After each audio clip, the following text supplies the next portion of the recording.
similarly, from a pilot's perspective, of course, today's wind is just the kind of thing that you don't want. If you've got a steady wind, it's fairly strong. That's not too bad. Good morning. When you get Just bear with, please. Particularly when you're at very low level and the wind can quite often give what's known as downdraft. We are actually live. Brilliant. Excellent. Good morning, everybody. Welcome to Manchester. Not the greatest position, I'm afraid, to be fair, because I didn't get here early enough. And also we're a day late. But what we have going forward, what's going to happen is we've got the A380 coming in. That's always a big crowd pleaser here in Manchester. Shout out to Martin Airlines Live. They're not actually doing a show today. Don't blame them because the weather's not great, to be honest. We're here because we're at the Aviation Society's trade fairy thing. With British Airways Flight 1389 and Airbus A319 Series 100.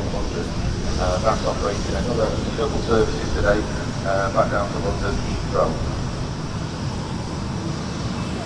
All that departs, just waiting for our next arrival, which is actually quite busy, to be fair, here at the RVP, from Belfast. Inbound. So good morning, everybody.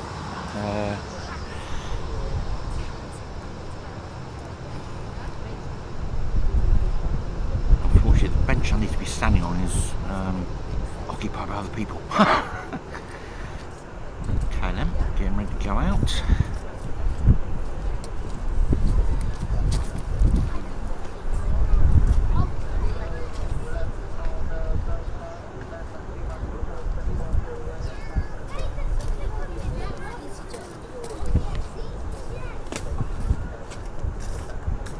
At least it's stopped raining, which is quite good. International Airport, which is the larger of the two airports. This one's coming from Belfast, according to man on the tannoy. Belfast City, which is more or less near the city centre, by the docks, right next to the famous Harland and Wolff cranes and the Titanic Museum. This one's coming along a sort of bit further outside the city, Belfast International.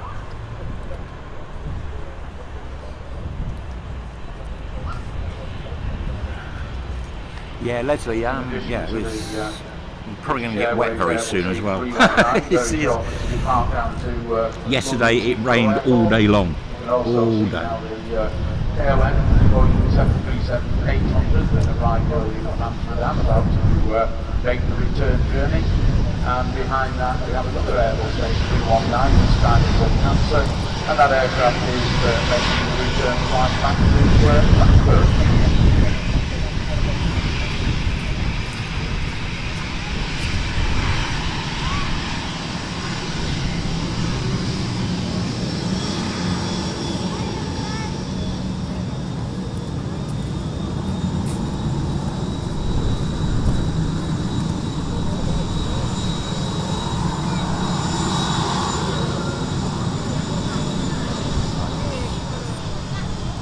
BA on the wrong way, hang on, let's just get that.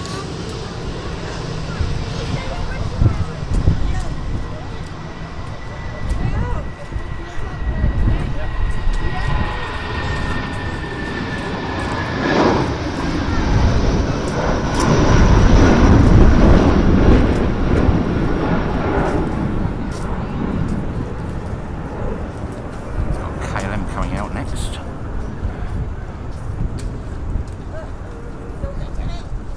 Have a look at the fence. Hi Donna. So you can just see there that the Hi David. KLM Boeing 737 there has taken again what's called an intersection departure and not using the full length of Yeah, the we runway. obviously I spoke to Martin earlier. Indication that the aircraft is My message just to make sure that so they weren't coming, otherwise we wouldn't have bothered. But they're having a day off because they've done a couple of streams this week, which is fine.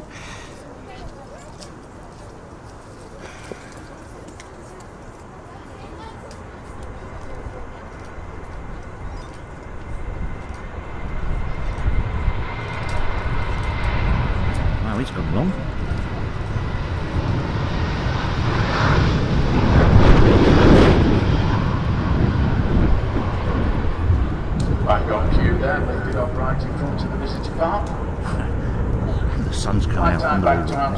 about an hour.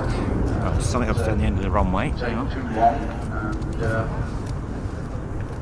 as I mentioned earlier, the airline service to Amsterdam is the oldest international service out of Manchester Airport. Would you believe began back in 1938?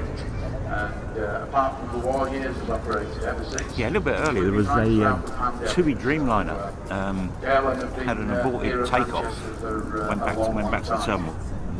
No idea why, obviously. Yeah, Dave, airlines will either hammer a day off, to be honest. They were here yesterday at the show. They got a tit. Also done Dublin this week, and they've also did a stream on Friday, I believe. Jay. And to be fair, the weather forecast is not good for today at all. So what? It's actually sunny at the moment, but it won't be sunny for much longer, I don't think. There's lots of rain clouds around, so this might be a short stream. Who knows?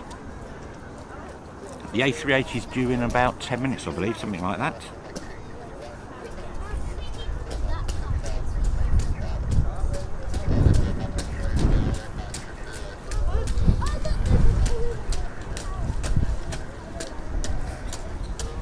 Right, what's going on down there? Here we go, right.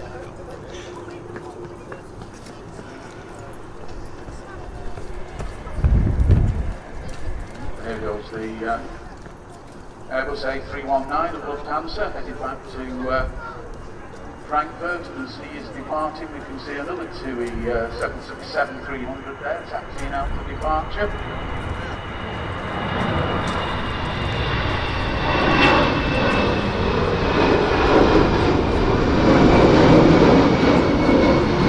Once again, you can see the Lufthansa A319 was up nice and early. Again, an indication that some of these flights are operating not necessarily with full passenger and fuel load. Actually quite busy. Quite a lot of movements at the moment, which is all good. That quite often means that there is a reduction in the number of services by lots of airlines.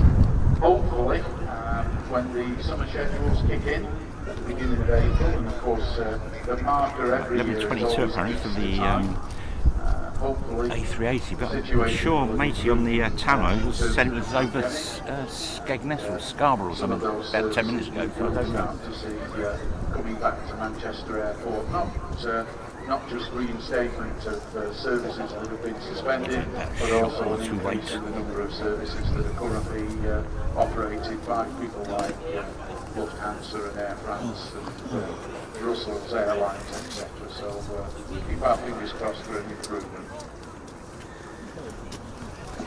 So just in front of the 767. Right, so Sarah's actually running the stand for me whilst I'm out here. Hope he's selling loads. That's on its way to Limoges. I think that'll wait for it on the runway for our next arrival, which is an EasyJet Airbus A320-200 Neo, and that's flown in this morning from Geneva.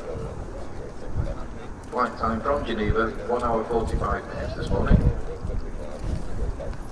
The 767, mentioned before, don't normally tell us where they're going. That particular one has. That's on its way to Turin. Ah, thank you, Matt. Excellent. Now the Doncaster.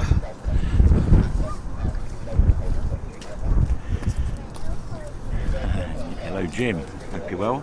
Harmick, good morning. Right, here we go. We've got inbound. This is EasyJet, apparently. One of TUI's older aircraft now, registered in January 1998, 24 years old. And the one that departed a little bit earlier was 22 years old.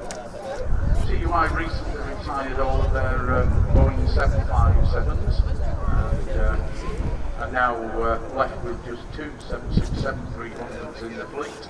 And quite likely, of course, that over a period of time those aircraft will also be retired as we take delivery of the newer 737 MAX aircraft and additional 787 Dreamliners.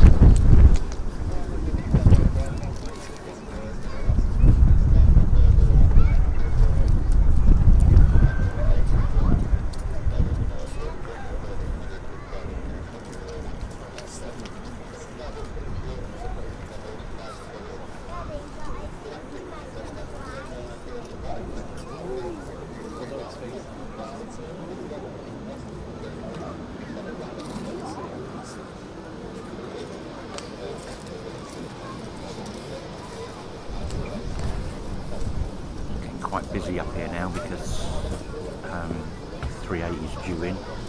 I noticed yesterday when 380 came in, there was like loads of people out watching it.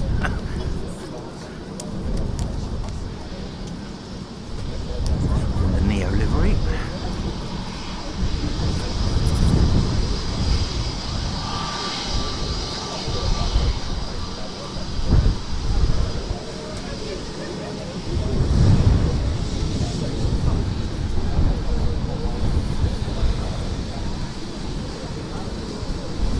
Waving. One of them could have waved back at some point. Yeah, the wave. Woohoo! And as if on you. Go on out, Ben. Hang on, let's get. You can see by the sticker on the side of the aircraft there, there's a giveaway as Steve mentioned that this is a Airbus A320 Neo. Mentioned before that Neo stands for New Engine Option.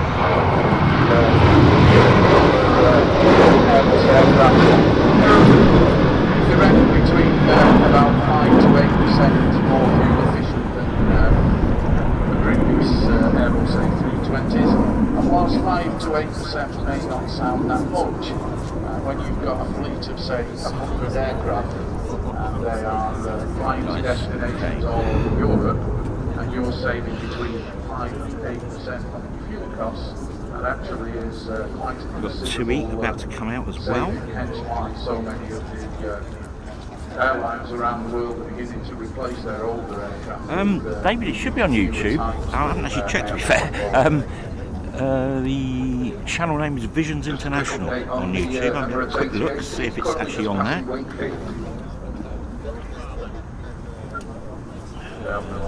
Channel, that'd be good. Right, yes, we are on YouTube. So, good morning everybody on YouTube. Hello, Lee Davis, Jane Harkers, Jenny Watts, Belgers, Jim's on there as well, Chris, good morning, Mr. Webster, Connie, good morning everybody. Welcome to Manchester. And it's about to start raining, I think. Deep joy. Right. I think the next one out is TUI. TUI 767-300 outbound to Turin, Italy. Apparently going to Turin. You can see how wet the runway is.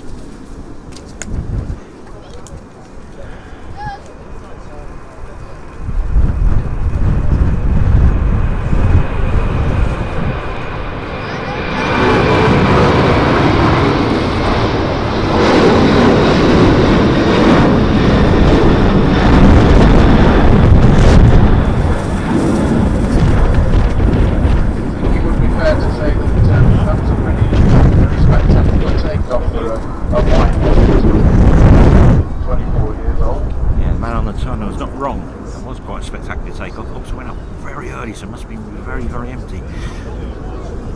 Somewhere through the barbed wire, there is a plane. Come back in a minute for that. Looking across to the west there, to our right hand side. This is over about to experience. Oh, okay, Lee. Fair enough, fair enough, yeah. So, for those of you out on the mountain, maybe thinking, I don't fancy getting wet, good opportunity. Fire engine. Excitement. Whether that's the RVP cafe for a cup of tea or a coffee or a bacon or sausage bar, or whether you're heading to the Concord hangar free of charge. We'll take a look around today's Aviation memorabilia fair. All sorts of stuff for sale there. As I say, free entry into the hangar. Nice little fire service there, giving us away. Morning, chaps. I don't think there's anything else happening at the moment, so let me quickly have a quick. Oh, good morning, Julia.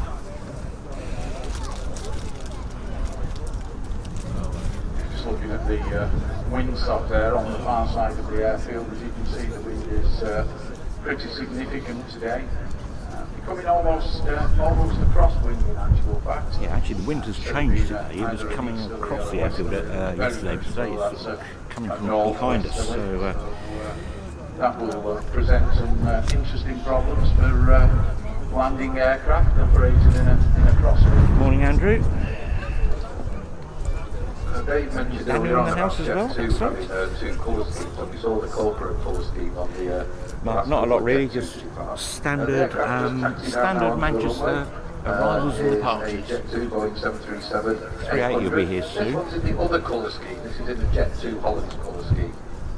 Sort of blue and orange with like the John, heart good morning, sir. design on the tail. Yeah, we are on YouTube. It's actually up and running on YouTube, amazingly. Visions International is our channel name. There's about 30 people in there at the moment. Remember the word red there. I'm sure it'll cut out at some point, because it normally does. We don't have a lot of luck with YouTube, I must admit. Right, we've got another departure.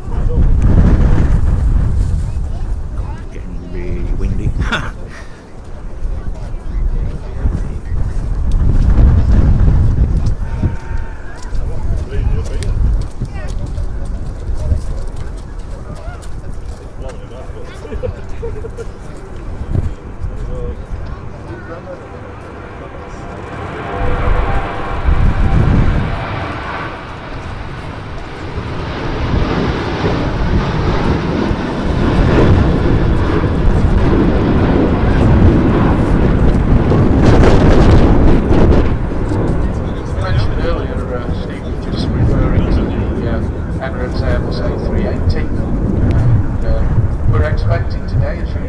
What we call our Middle East 3. That's Emirates, Arrival. Etihad, and Qatar.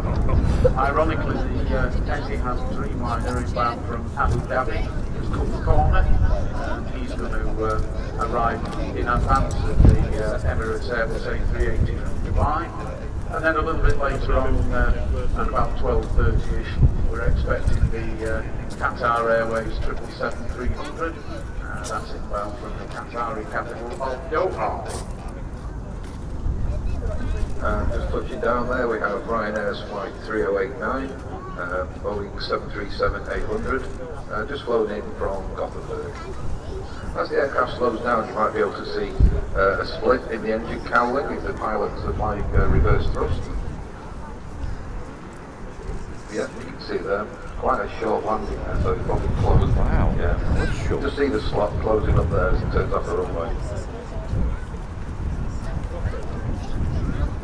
We'll try that one again and explain that a bit better when something goes a bit further down. Here comes the rain. Hang on, guys, I need to get some covers on the equipment. Etihad 787 Dreamliner, being a wide-bodied heavy aircraft, will take up a fair degree more of the runway than the 737 did.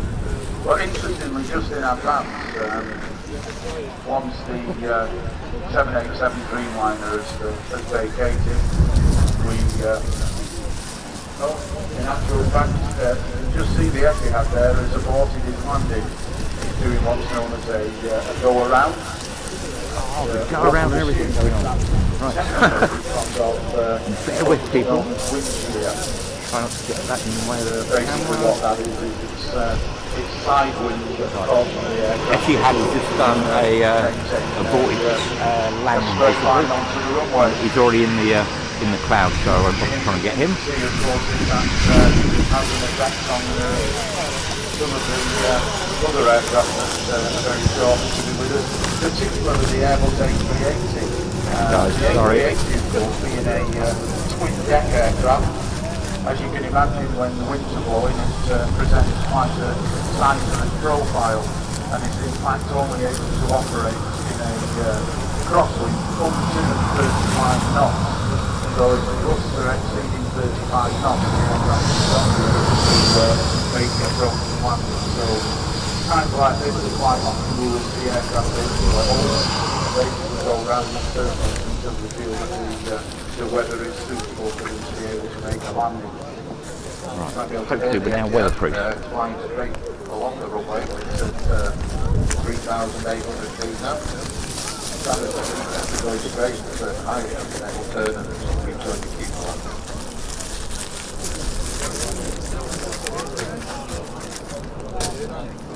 Right, good. As we thought, clearly the flight crews are not happy with the current weather conditions. Something else has just gone around as well. Aircraft that was due to land behind the Etihad 787, it was a Ryanair 737-800. He has aborted his. So we've had two aborted landings. It starts to get a bit windy. And the Emirates Airbus A380 has turned up approach, and he is now heading out over Rochdale. So we will probably be entering what's known as the Rosen Hole. A380 is now in the hold as well. So clearly the weather conditions are such that weather has taken a turn for the worse. With the current conditions. Coming out on a... Where is he?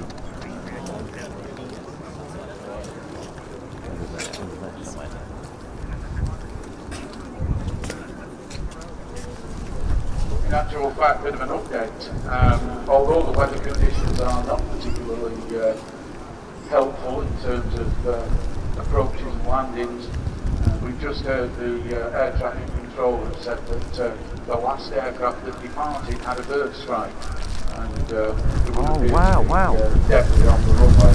Right, okay, right. Just making the tannoy that said a bird strike on that last departure, hence them doing a runway inspection, which is why they're not currently landing. Finding that debris, removing it so it doesn't cause damage to further incoming aircraft. Right, hello Alan. No, you don't have to pay for us. We're completely free. You can actually subscribe. It's about 99 cents a month just to help us out. But yeah, obviously we're just free. Come to Manchester, they said it'd be nice, they said.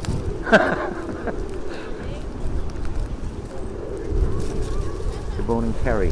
Sorry, I haven't been on channel. I've been trying to cover up the encode stuff in the rain. So yes, so the last aircraft to depart had a bird strike, and they're now doing a runway inspection.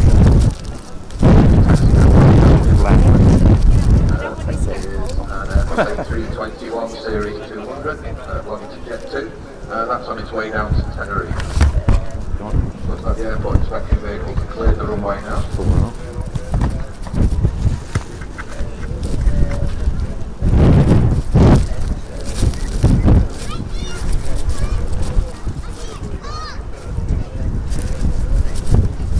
Yeah, it was actually, when it came out, I thought, oh, I'll go and do a stream because it was actually nice and sunny.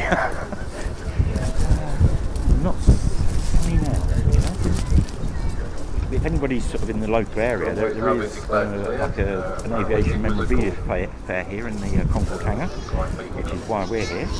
And we have our stand, and there's plenty of stalls in there, selling all sorts of bits and pieces. Today, can say hello. Very good.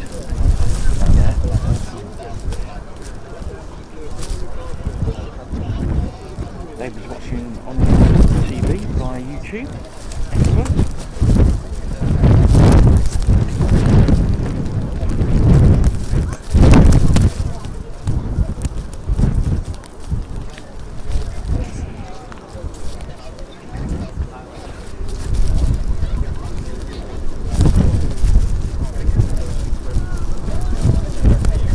Bear with this up, guys. So we've got the A380 coming yeah, doing as well. It's a bit windy, so they're not landing.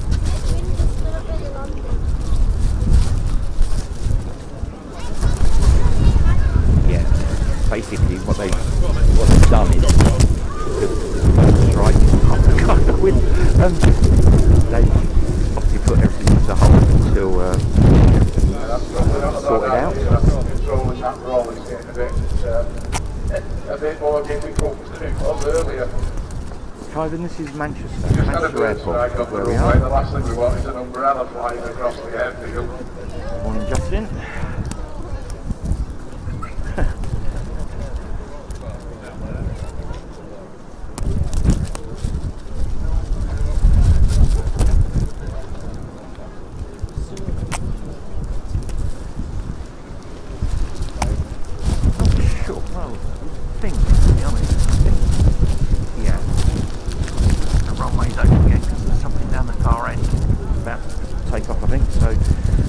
good news.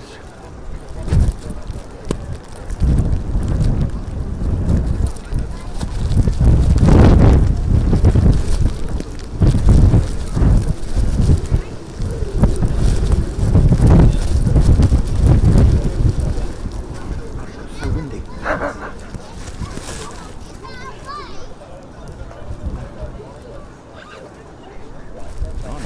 More people on YouTube than Facebook today. Disappeared into the gloom down there.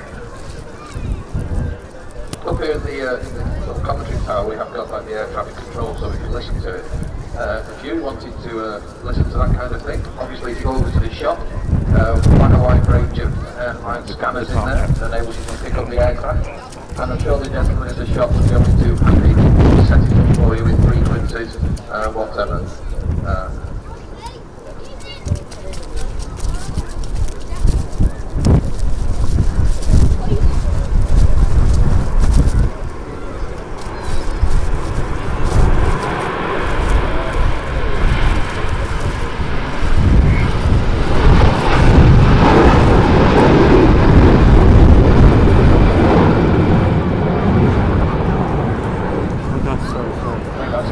My foot. My face. Oh, God. I'm sure the passengers will agree. Very well entertained. It's a bit of a nightmare, but hey, hey Interestingly, ho. of course, mentioned earlier on about the importance of the reports from the operations personnel about the condition of the runway.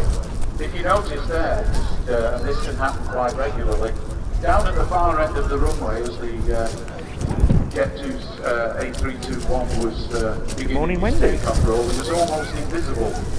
And yet down this end of the runway, as you can see, it's quite clear. That can happen quite often, especially in low visibility when you have mist and fog. Down at the far right-hand end of Hi Meg, hope you're well. Here at Manchester, we do of course have the bowling valley with the river bowling. And as most people know, Now the runway is back open again. We should be getting these arrivals shortly. They're quite pronounced where you have water. So there are occasions here at Manchester where the end of the runway over to the left, the east end of the runway, can be perfectly clear, and yet from halfway down the runway you enter thick mist and fog. So the reports that the operations personnel give to air traffic control about not only the condition of the runway but the visibility. It's amazingly busy here, to be honest. It's a wet Sunday morning and there's got to be 50, 60 people here out on this mound thingy. Get rid of this. Hang on a second, guys. Just get rid of that.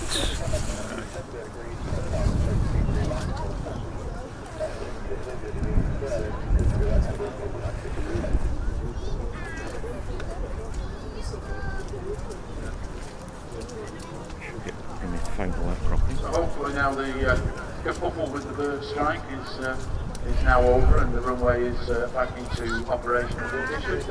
We're very sharp to see the lights of the Etihad 7873 liner inbound from Abu Dhabi, just descending over Stockholm.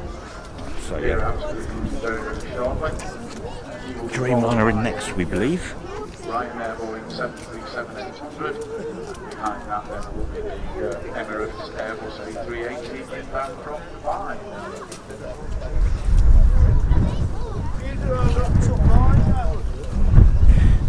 More rain coming, great.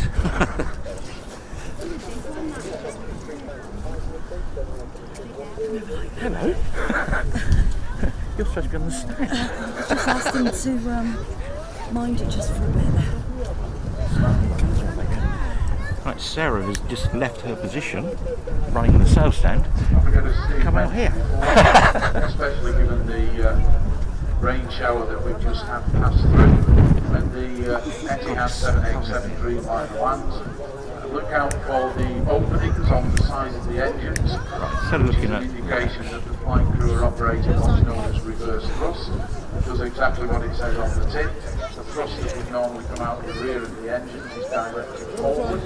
What that basically does is Say hello. It also does it when the conditions like this. Over there we've got the Nimrod. A bit of a spectacular display of spray, which will be thrown up by by the aircraft's engines. Once the aircraft is slowed sufficiently to vacate the runway, you will actually see the flight crew disengage the reverse thrust facility, and you see the openings on the side of the engine. Right, hopefully we'll get some arrivals very shortly.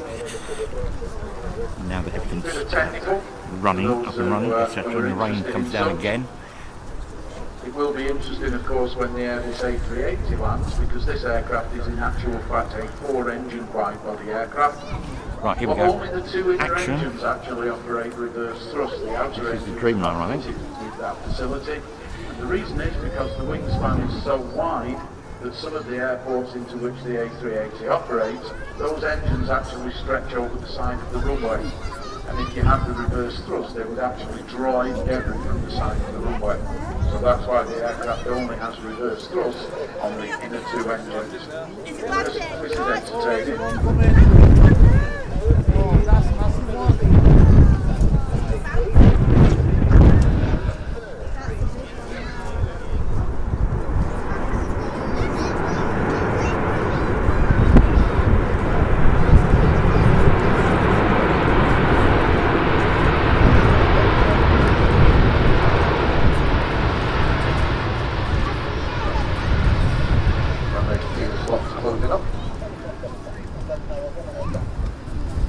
Unsurprisingly, of course, given the weather conditions and the size of the aircraft, a wide-body twin, it's never going to make what's known as the rapid exit turn-off. We'll be back to this in a little while.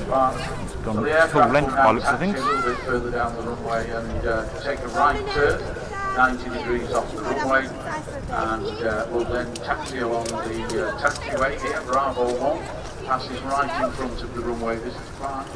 And we generally find that the Middle East crews are very, very friendly, so as the aircraft taxis past, if we give the guys a wave, I'm sure they'll respond by giving us a Spotting wave TV back. in the chat on YouTube. Guten Morgen. Well, it is here. Not there, obviously. Hello, James, Sue Lawson. Welcome to our live stream from Manchester. In proper Manchester weather as well.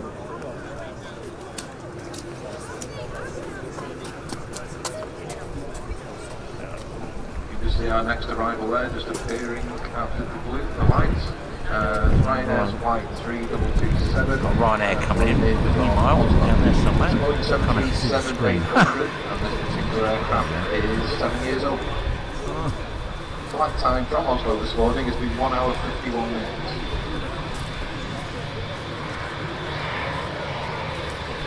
Quite murky out there.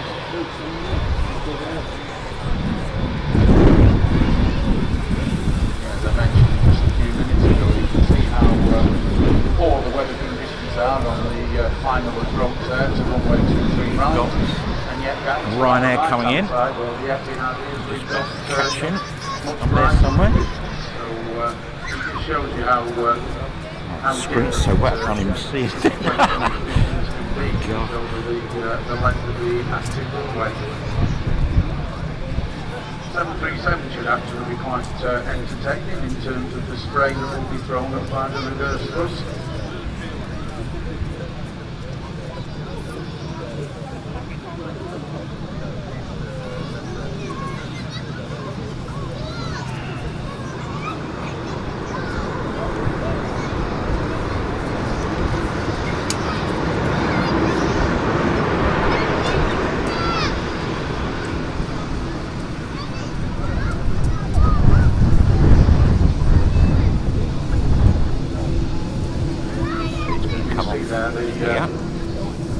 Ryanair 737-800's made the rapid exit taxiway there, and we will wait the Etihad Dreamliner's passing, and then we'll enter the taxiway behind and head for his stand on Terminal 3.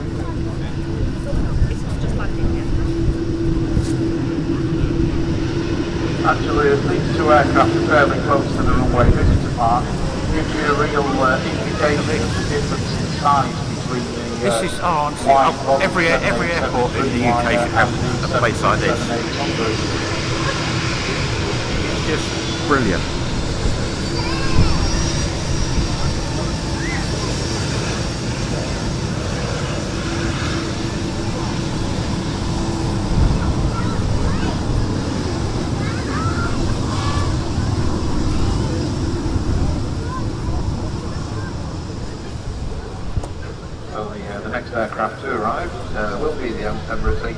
A380 next up. Approaching Heel Green, just getting out of the balloon.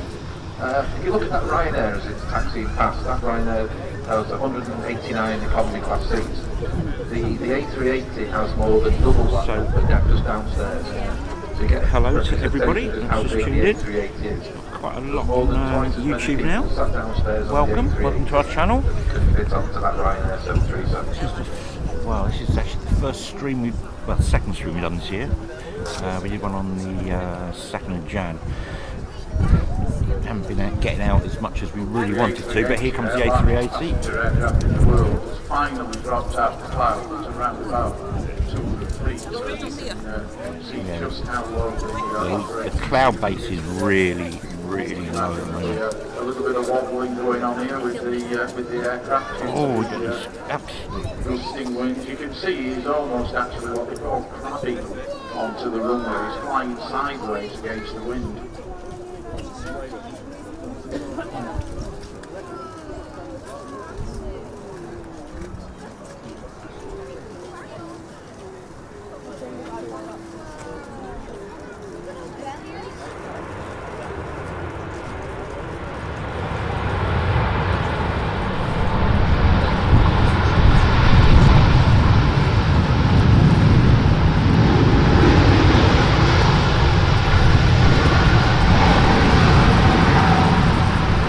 Always draws a crowd.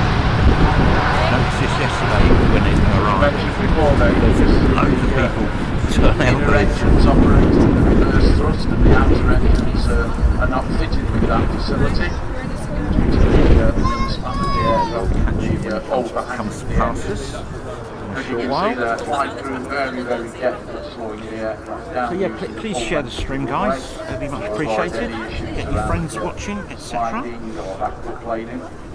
So the aircraft now is virtually at the end of the runway, taking Taxiway Alpha. And again, the Just see if I can aircraft get him. will enter the taxiway directly. Very Past the runway to Spark. To Spark with the actual scale of the aircraft. Absolutely enormous.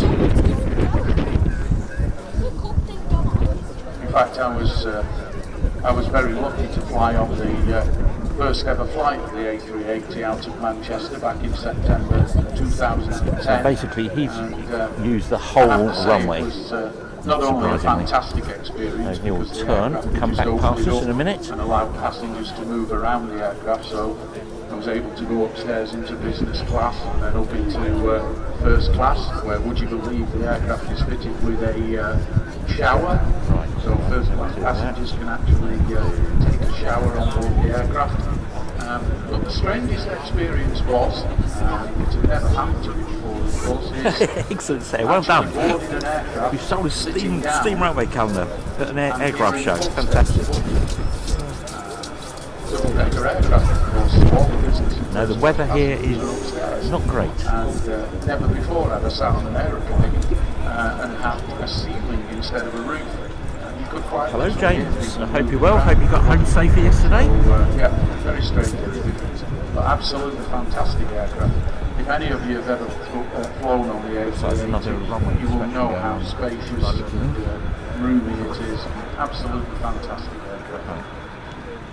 In a minute, we'll get to see Well, sadly, of 380. course, no longer in production. The last ever Airbus A380 was delivered to Emirates only last month, and there will be no more. Very unfortunate.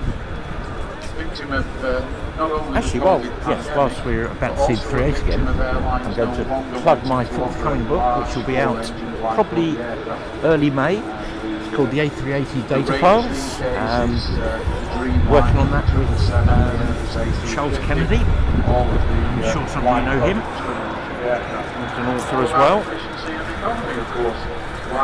And then in July we'll be doing a Manchester Airport guide, which will be released at the July show here. And we've also got a series of books coming on UK airports, which is featuring stuff that happened around the turn of the millennium. So we're finally getting there with the books. Obviously we did the magazine, LHR magazine, which we've been doing for just over a year now. We're finally getting there, getting some books done. Hurrah! In the shop, if you want to have a look, I'll give you part. See what I did there? That was a seamless link. Right, let's get back to the big boy. Also, the aircraft taxis back. You have 22 wheels. The rear 2 wheels, you might be able to see on this one, are normally looking quite clean. And that's because the rear wheels on the A380 don't have brakes, the rear set. They're used to help steer the aircraft around sharp corners. So if the pilot turns to the right, those wheels turn to the left to help. Ryanair, cheeky intercept there, getting from the 380. Also got 40% more usable space on the 380 than there was on the 747.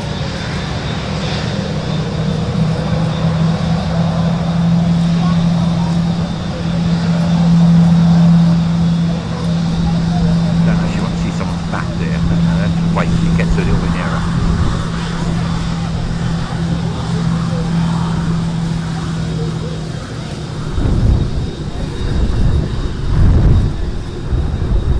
See how that goes, that wheels are much cleaner than the others, they haven't got any brakes.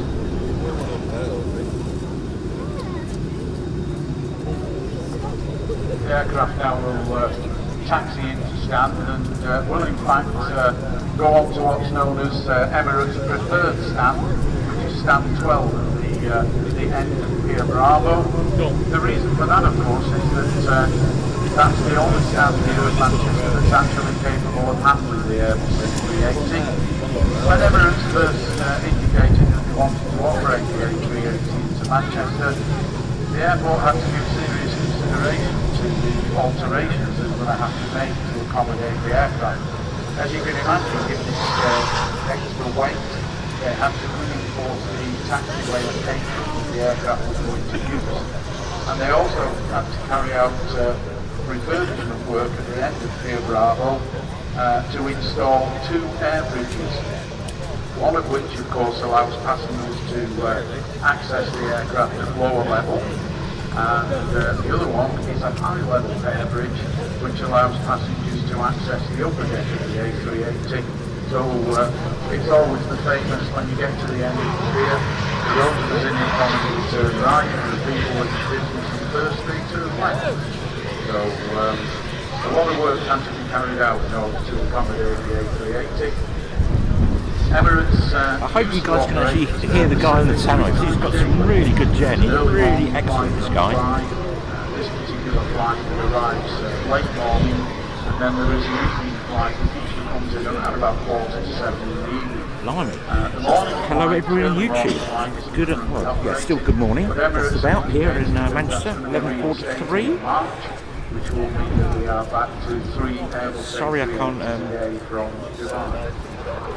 keep up with the comments, to be honest. So, trying to multitask, obviously. Train, bus, truck, Eddie, Stobart, YouTube. Woohoo!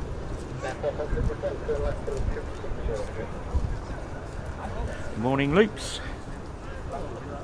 Ah, yeah, Loops. I'm gonna phone you in the week. Got an idea for something. I need to talk to you on that. Good news, that's a change. If it's not raining, we're having hailstones now.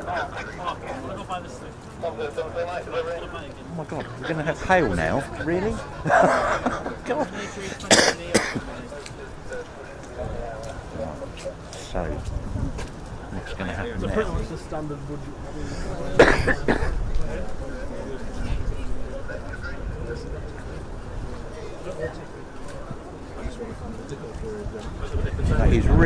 It's actually quite entertaining when 380 is due in here. Literally everybody comes out for it. They even announce it in the they're announcing it in the hangar. Oh, 380 is due. Da, da, da. So everybody comes out, and then obviously once it's arrived, everybody buggers off again. We'll be getting the train back to Shannon.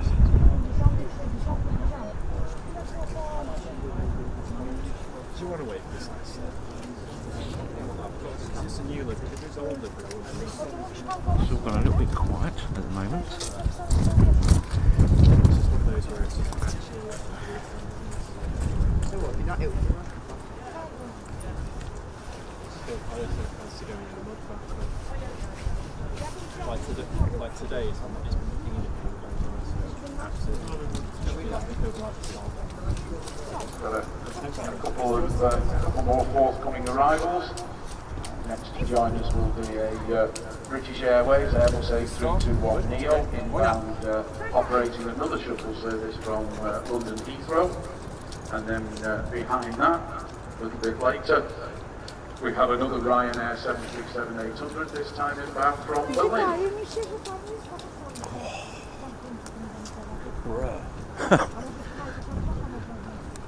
Right, not a lot going on at the moment, guys.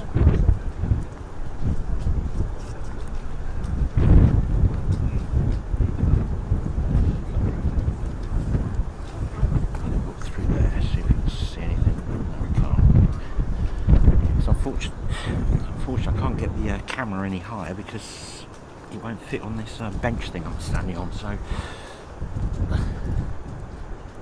hence why you've got the barbed wire.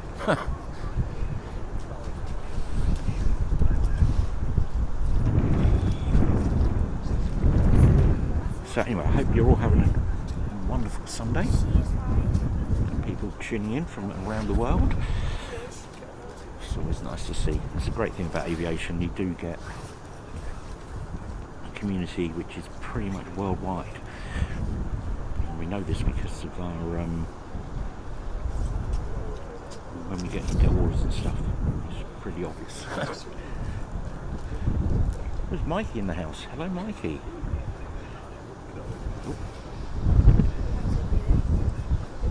Have some auto action as we wait.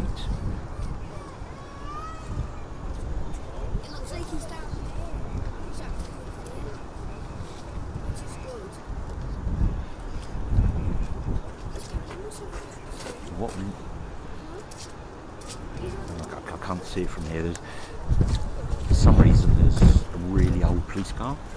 I think it was a hidden in actually. Turned up to sit outside the hangar all day. The punters here. Also, if all goes to plan, we will be running a bus rally at the RVP in the summer. And one of the things we'll be doing with that is we will be putting on shuttle buses from the airport tram stop, because I believe, or someone was saying the other day, that the bus service to here is now finished. So if you haven't got a car, it's actually quite hard to get here now. So we thought if we do the bus rally, we'll make sure we put on some shuttle buses so people can get here a bit easier. And hopefully the weather will be a bit better. Oh, and there here comes the hail. Ow.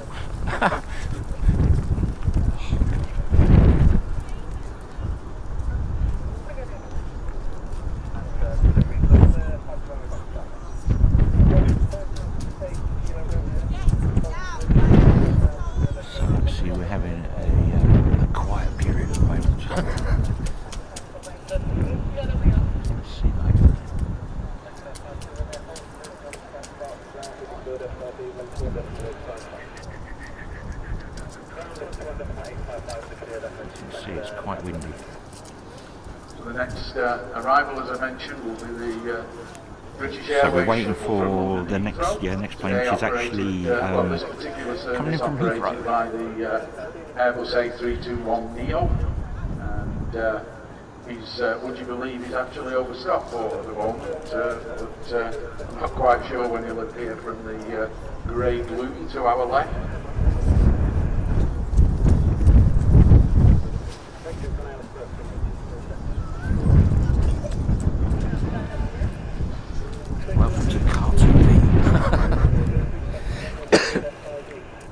Most of you guys know that this building here is the new business terminal, which obviously caused a few problems really, because the RVP had to be remodelled a bit. Over here we have the Nimrod. Where is it? There. Not seeing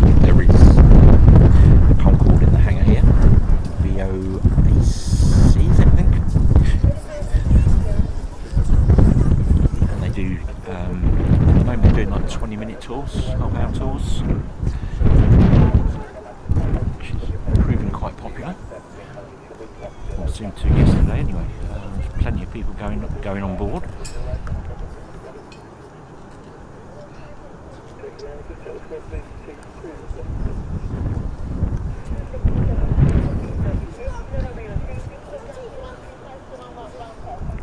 so next arrival should be here very shortly.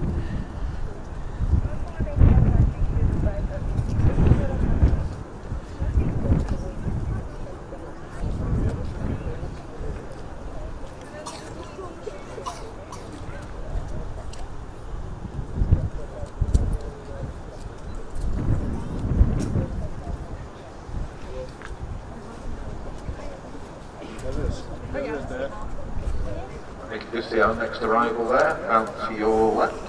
It's an Airbus A321 Series 200 Neo belonging to British Airways, and it's operating their flight 1390 on the shuttle service, just popped up from London Heathrow. See the crabbing because of the wind. One of the things that you'll notice with this particular aircraft is just how bright the landing lights are. Most of the modern aircraft now, of course, are fitted with LED lights, which of course are much more intense than the older type lighting that used to be fitted on the aircraft.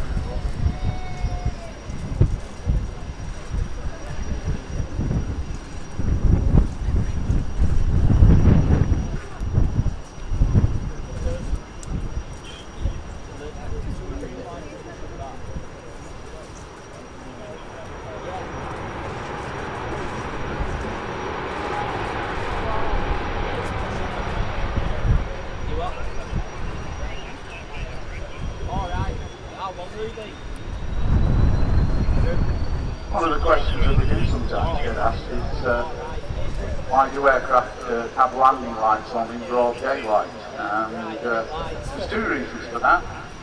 One is that it makes them much more easily visible to air traffic control, so they can see them much further out and are obviously able to manage arrivals. And it's also for people who are out and about on the airfield. Makes the aircraft much more visible to people who may be undertaking runway inspections or actually, would you believe, doing things like cutting the grass or just dealing with general maintenance out on the airfield.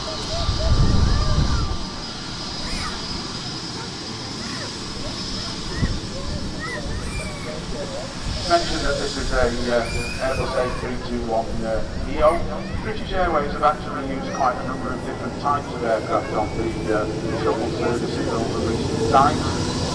The A321 Neo will also use the Airbus A320 Neo along with the Airbus A319. Often depending, of course, on the number of passengers that are booked on the flight. The more passengers, the larger the aircraft.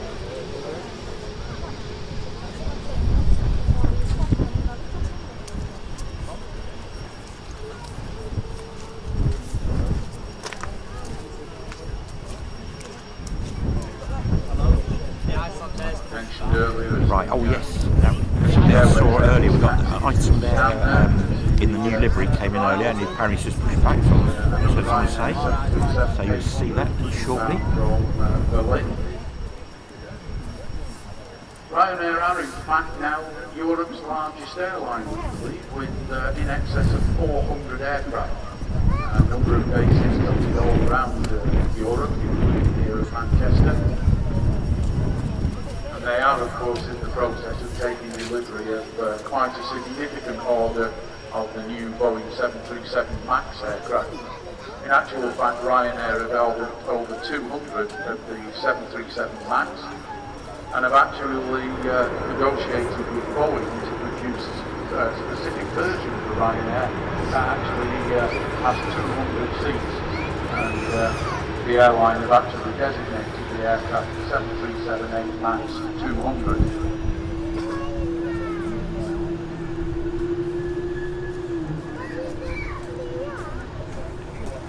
Going longer.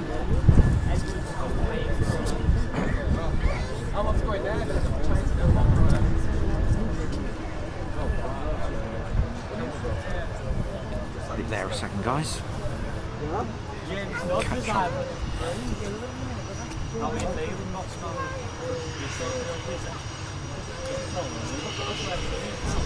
Yes, Becky, yes, there is a guy doing channel announcements to let people here know what's happening, what's going on.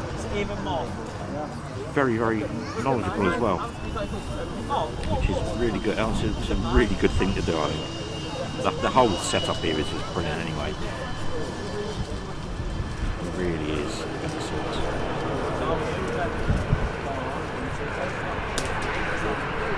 Right now we're back with us in a second. The wind picks up yet again. I'll just quickly pop over to YouTube. Good morning everybody on YouTube this morning. And then early afternoon. Hope everybody's having a lovely Sunday. Blue sky behind us now.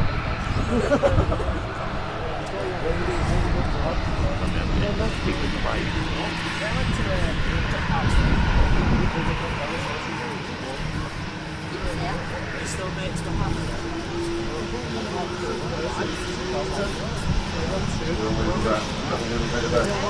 Upturn in the weather conditions at the moment for a little while, hopefully. Also, just looking across the far side of the airfield there, as the Ryanair 737 passes, you see the orange windsock over on the grass area of the airfield. Looks as though now we have virtually got an absolute crosswind, and it'll be interesting to see whether that has any influence on the operating runway as that continues to shift about.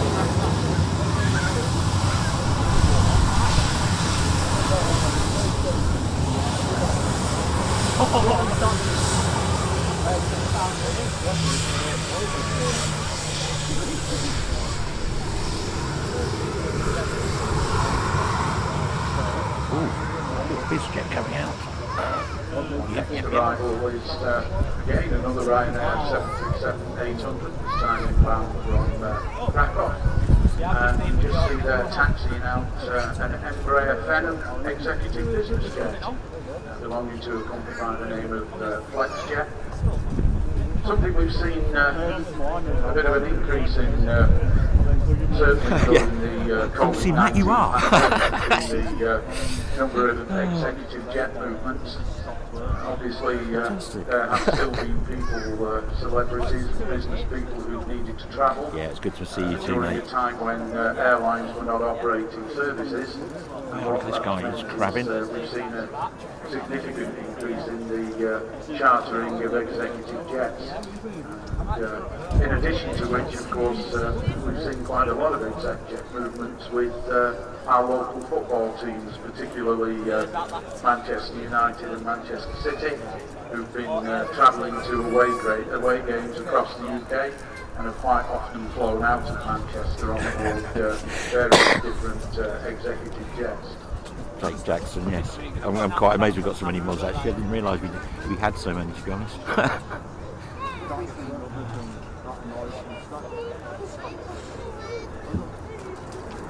Oh, this is getting like Stansted. It's Ryanair after Ryanair. Down there with the Ryanair 737.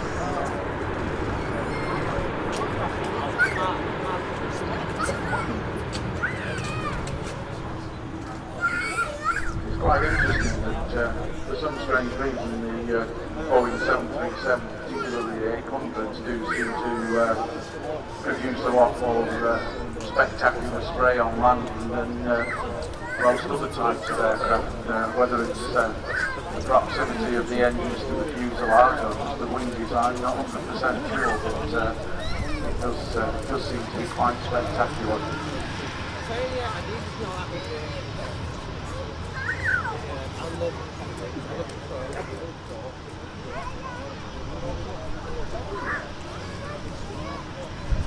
Can I have that BizJet?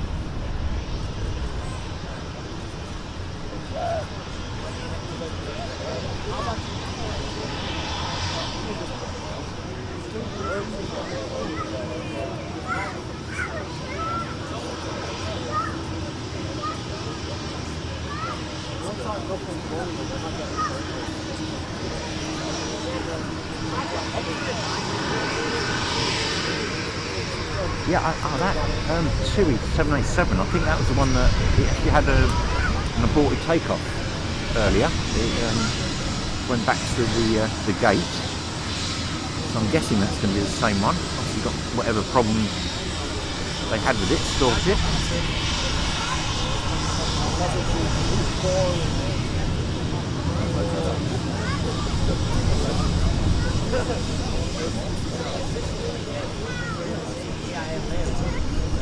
Coming over the threshold of the runway there. Here we go. Someone's coming in. Hang on.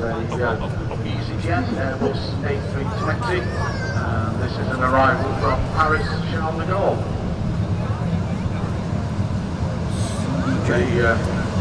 The Chris. executive Hope you're jet well. there is just awaiting the touchdown of the EasyJet A320 before lining up. Not sure where he's headed for just at the moment, not showing the destination, so hopefully once we get that information we'll let you know.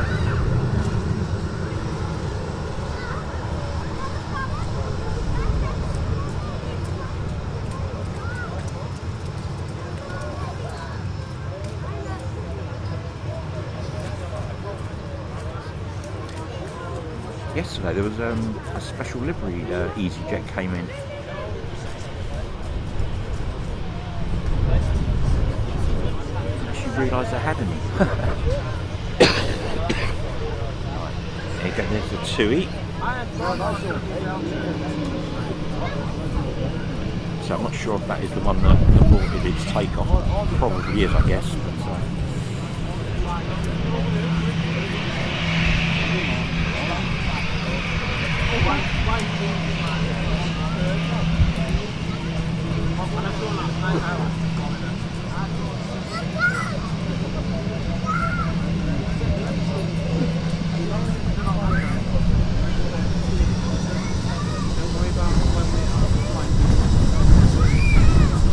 But, Buses, ironically, we have an executive jet very shortly to depart.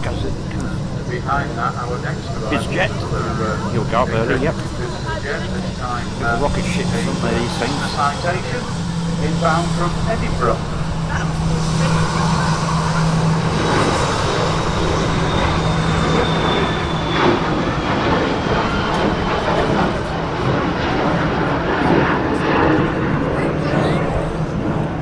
Sorry guys, I cut that up in 2 secs.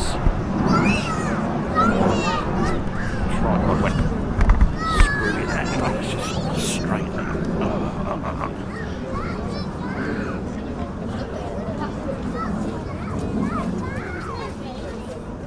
Wasn't set up really to do a BizJet shot, to be fair, because they always go up really quick. Right, anyway, back to good morning everybody. Well, it's actually good afternoon now. Just gone past noon. Wow, 316 people on YouTube. Flights of the Cessna And it's still actually, at the moment, still pumping out live to YouTube, because normally it stops.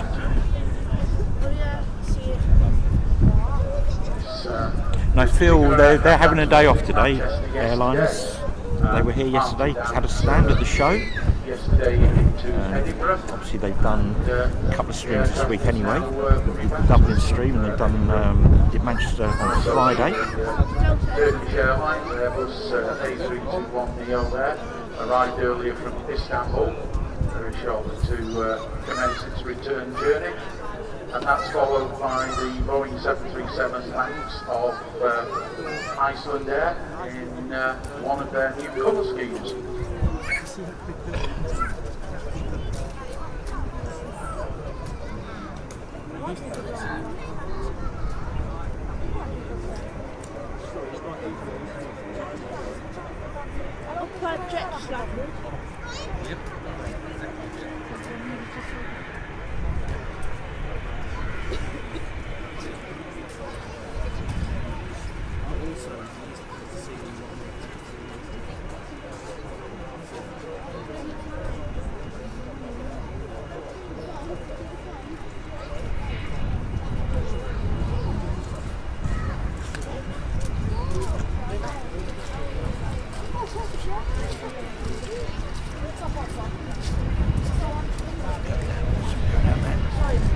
Sorry guys, distracted.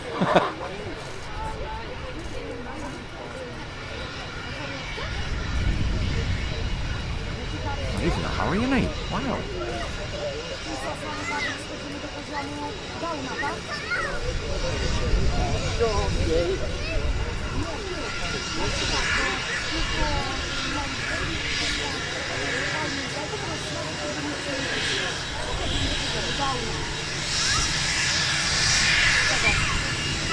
Chewy Dreamliner is at the bottom of the runway there, so we'll get him in a minute.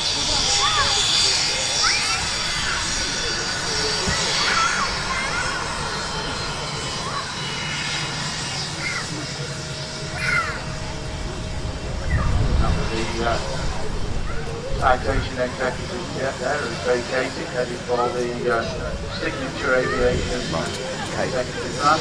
Something Dreamliner time. The TUI 787 Dreamliner is Here we go, he's rolling. Further display being thrown up there. Again, would expect this particular aircraft to lift off pretty much in front of the runway visitor park for us.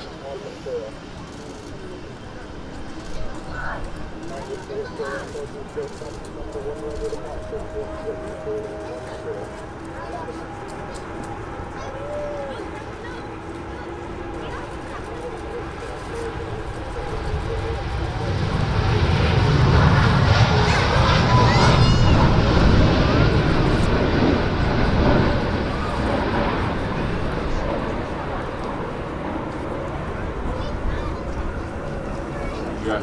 787 Dreamliner there heading out to Montego Bay. Off to the West Indies. Just to our left there, see another TUI 787. This particular aircraft was the one that was due to depart earlier. Oh, this is one that went tech. So obviously they've mended it or done whatever they needed to do. Vacate the runway and go back to stand. So clearly they must have had some form of technical issue, which has now obviously been rectified.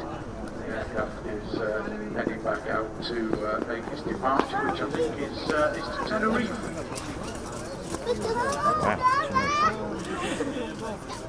Sorry, I'm not in the chat, guys. Good morning to everybody, or good afternoon as it is now.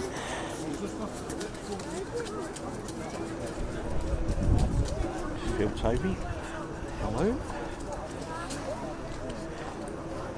Madalena in Ireland, good afternoon.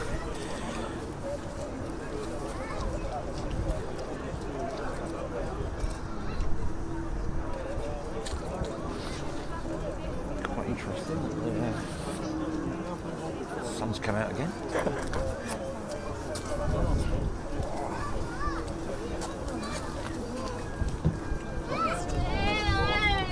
The ice from there is possibly down the far end. Can't quite see.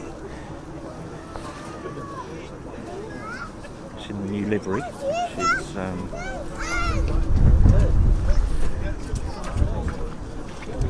seems to be being applied quite quickly, to be fair.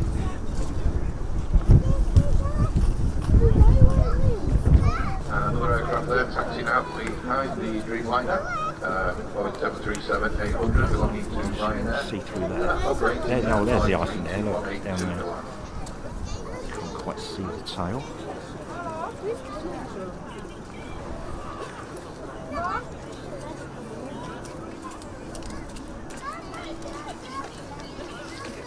Idę, no na zakupy wyjechałam, no.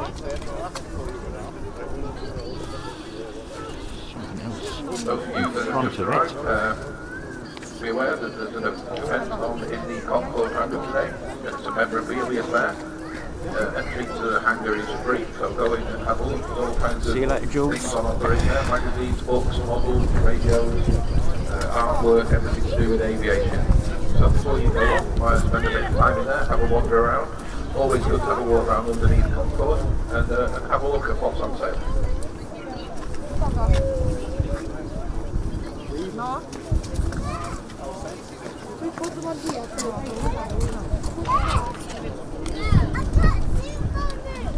reminder as well, Steve mentioned that Concorde. Don't forget, of course, during the course of today, we're operating our Concorde short tours. Last around about 30 minutes, £6 per person. Give you the opportunity to go on board an aircraft and see how our celebrities, politicians, business people used to fly during the days of supersonic transport.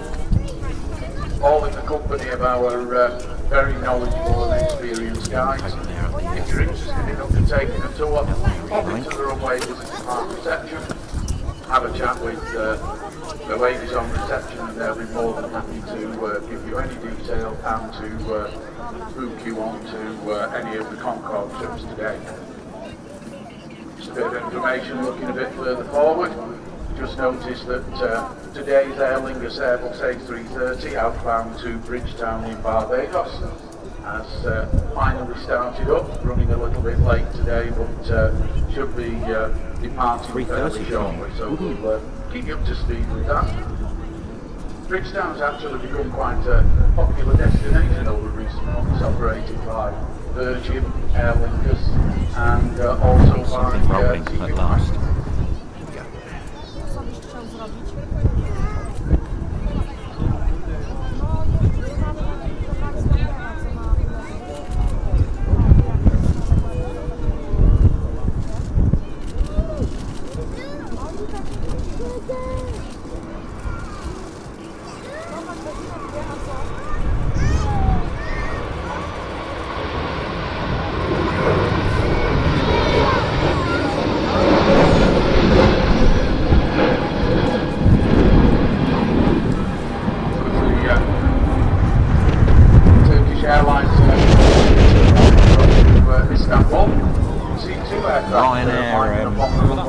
Simultaneously there. Basically Ryanair cutting in there. Ryanair 737-800 taking an interception departure, and then behind that will be the Iceland Air 737 MAX making the return journey to the Icelandic capital of Reykjavik.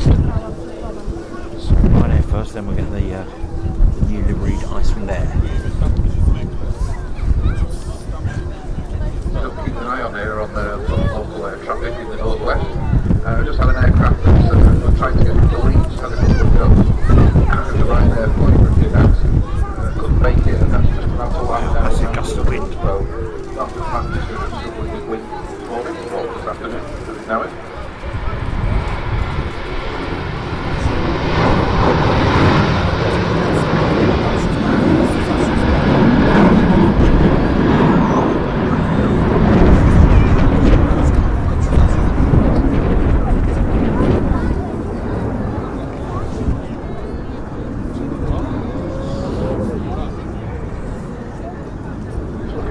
The time, 12:15. Just a reminder, particularly if you weren't with us earlier on, quite a few, don't forget at 12:30 today, our volunteer engineering team, who are currently working on the former Royal Air Force Nimrod Maritime Reconnaissance aircraft over on the car park there. They will be undertaking hydraulic tests on the aircraft. So if you fancy heading across and going having a look at all the pieces working, that's going to be taking place at 12:30, entirely free of charge, of course, and our very knowledgeable volunteer engineering team happy to answer any questions that you may have.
Taxiway this time. This is the one that had an aborted takeoff earlier. Down to Montego Bay.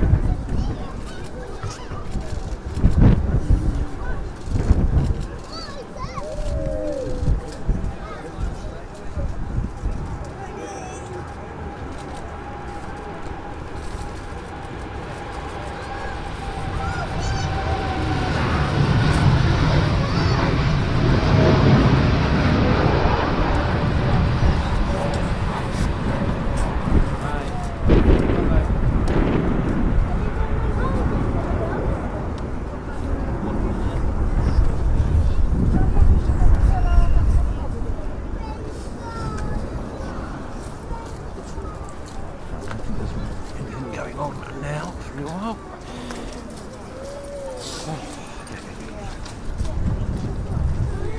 Hi Chris, yeah, we're both well. Sarah's running the stand for me at the moment in the hangar, Concord hangar.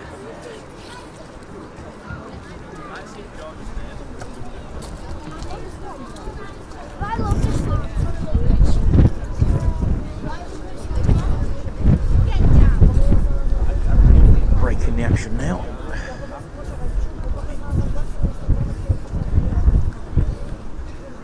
As I mentioned a few minutes ago, just to our left there, we can see the Aer Lingus Aer Lingus coming out. Very short. Another 330. Outbound to Bridgetown in Barbados. Although Aer Lingus is of course classed as Ireland's national airline, this particular aircraft is actually registered in the UK.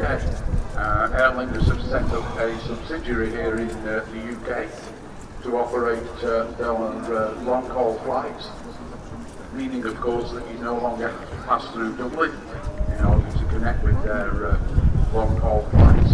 Operating the Airbus A330 on the Bridgetown Barbados route, and a little bit later on we'll see the departure of one of their new Airbus A321neo long-range aircraft, and that's operating the New York John F. Kennedy service.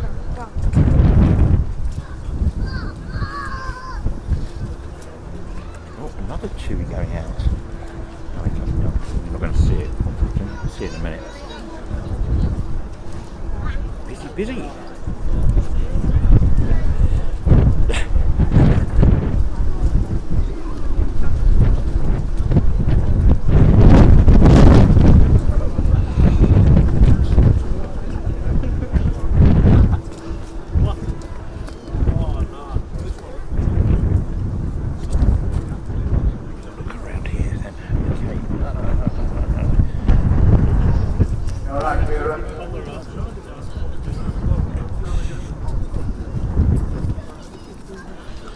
It's actually the same temperature in Bridgetown as it is here today, 26 degrees. Unfortunately, theirs is in centigrade and ours is in Fahrenheit. So,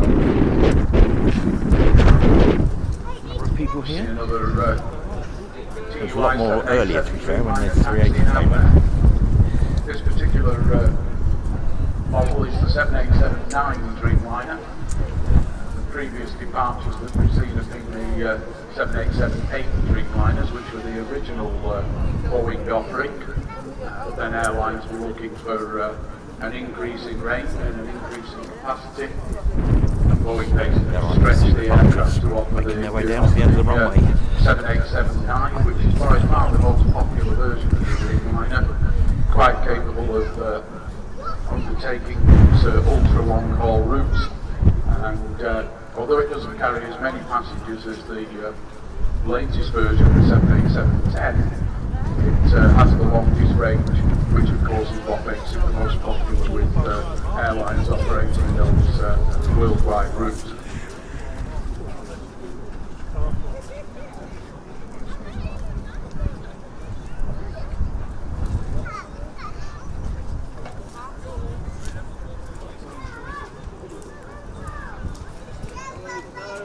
So, yeah, they're going to be doing the next action, I think.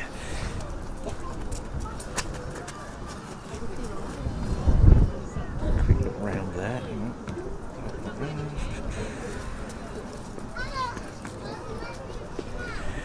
John Deere, hello. Oh, it froze, did it? Oh, God, really? Pain.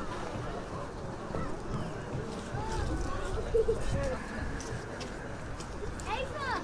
Come on, Jack! Ava! Fluid! Leah!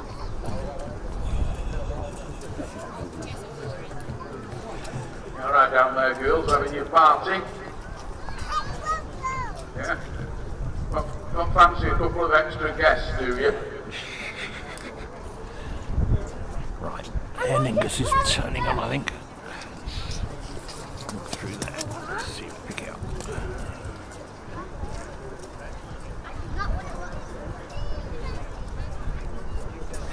I think, mate, you said this one's off to Bridgetown or somewhere. Somewhere in the West Indies, I think.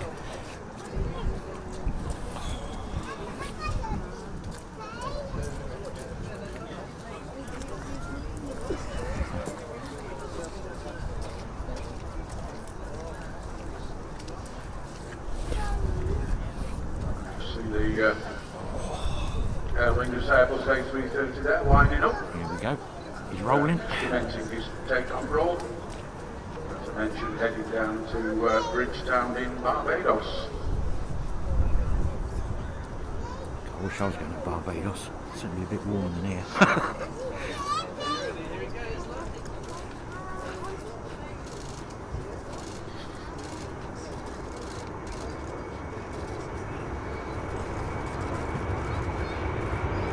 It's going long.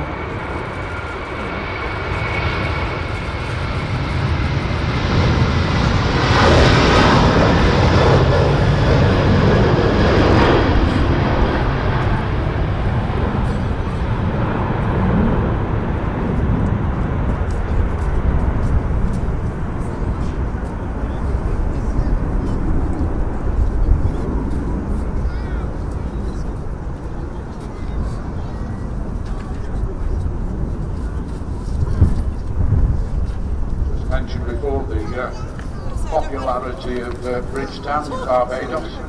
Our next arriving aircraft is a Pegasus. Oh, Flying Pigs is coming inbound apparently. From Istanbul. Yeah, the After two which is holding, I think. the TY-787 Dreamliner is due to depart, and that's going to be following the Aer Lingus on a piece of string all the way down to Bridgetown in Barbados. Blimey, yeah. So this TUI is also going to Barbados. Fantastic.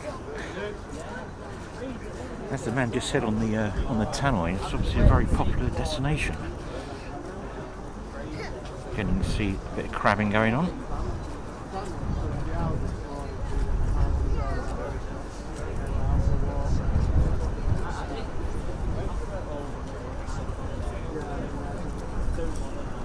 That teddy bear big enough.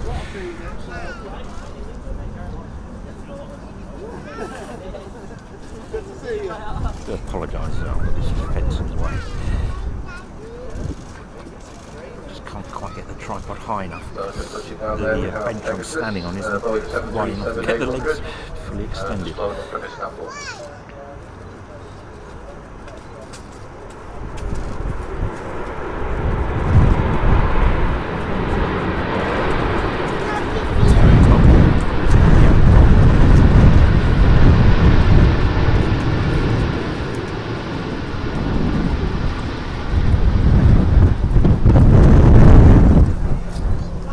Sorry about that, guys. Rubbish. So, TUI Dreamliner.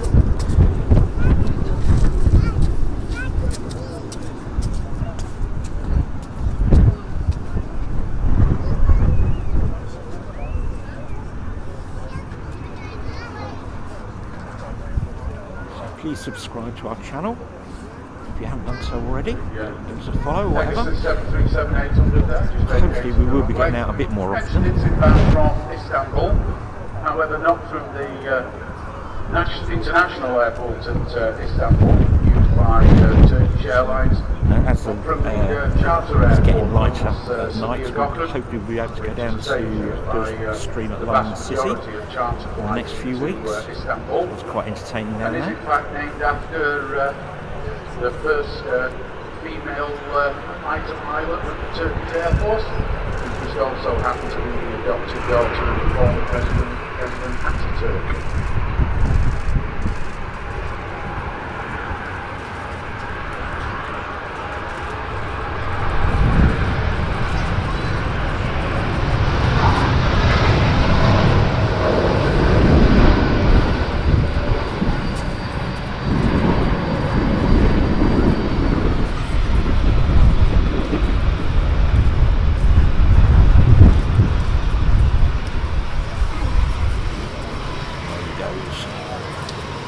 Meanwhile, trying to fall off this thing.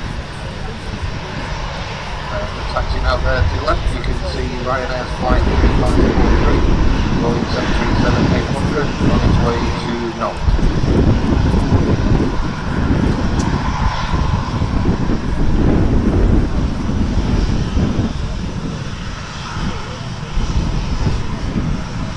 Dave was mentioning earlier on about the lights on the aircraft. As the Pegasus taxis past, you can see on the top and also on the bottom you can see a red flashing light. That's an anti-collision light, also called a beacon light. That's there to warn any ground crew that that aircraft is actually live. So nobody's allowed to approach that aircraft until the pilot extinguishes that red flashing light. The only exception to that is if there's a medical emergency. So sometimes if you arrive at an airport and you sat there at the gate and you can see people looking at the aircraft but nobody's approaching it, they're waiting for the pilot to switch that red light on.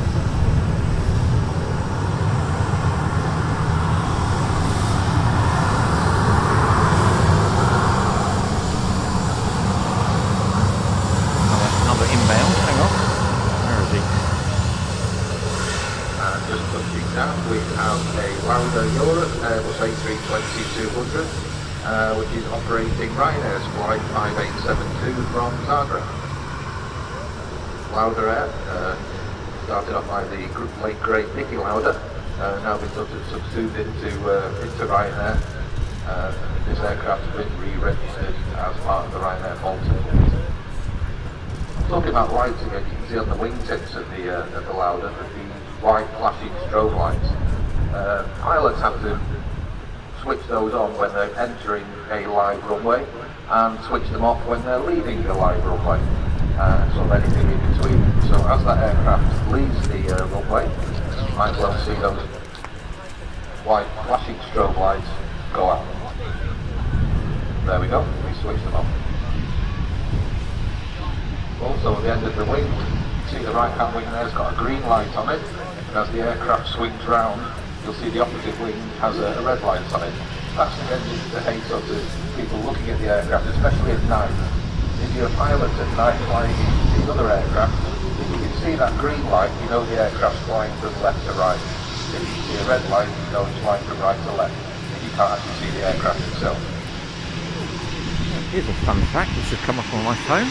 It's 70 years since Queen Elizabeth became Queen.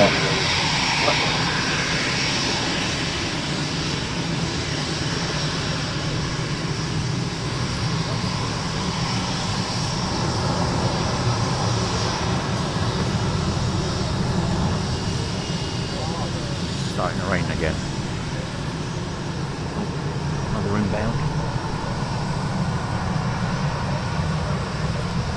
This is our next arrival as well, which is Logan Air's Flight 20. Oh, Logan Air. To Praying, Jet 145, rolling in from Aberdeen. Quite an old aircraft, this is 21 years old.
390 across to Londonderry.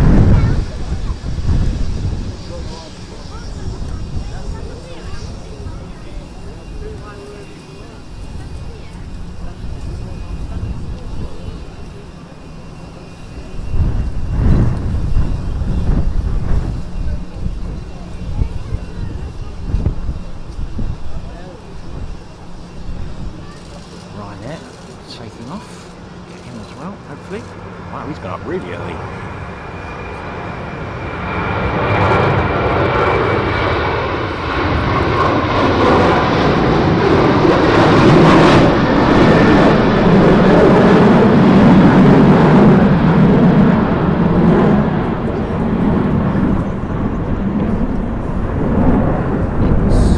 I mentioned that the Logan 145 was 21 years old. The aircraft just about to touch down. It's even older at 29 years old.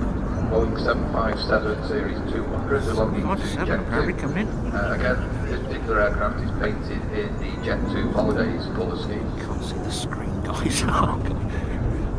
Flight time from Geneva this afternoon, I think 1 hour, about 1 hour There he 50 is. minutes. Got him.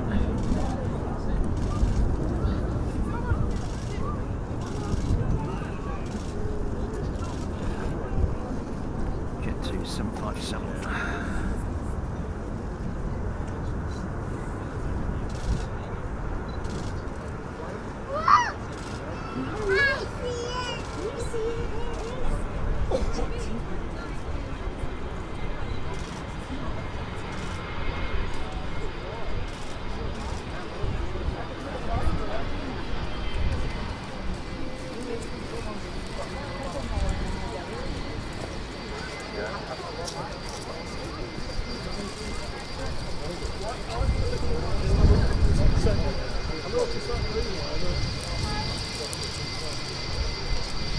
Those of you with us earlier on will see the executive jet there, just taxiing out.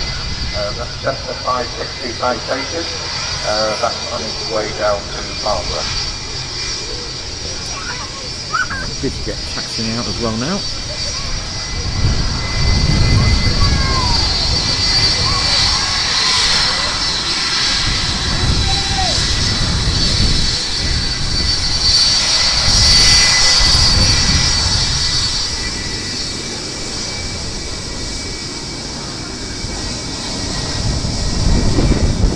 Nice wave back there for the Jet 2 pilot.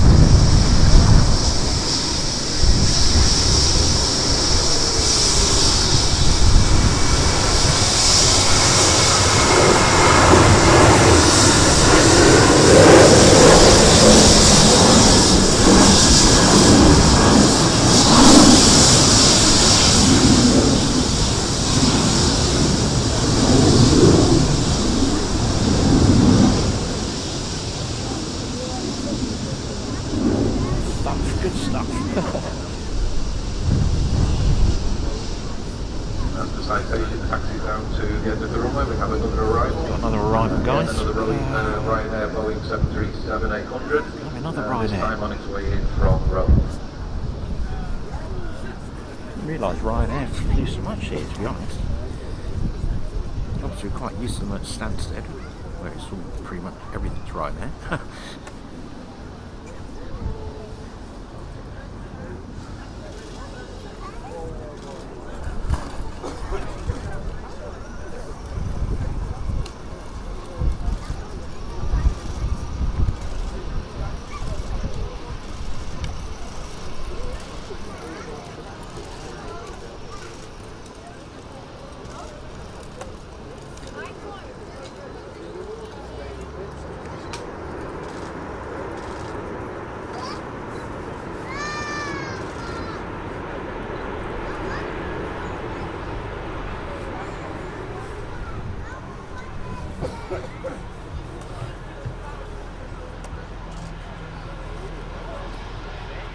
Taxiing down to the end of the runway there, we have another EasyJet, this time an Airbus A320-200 Neo, on its way to Venice.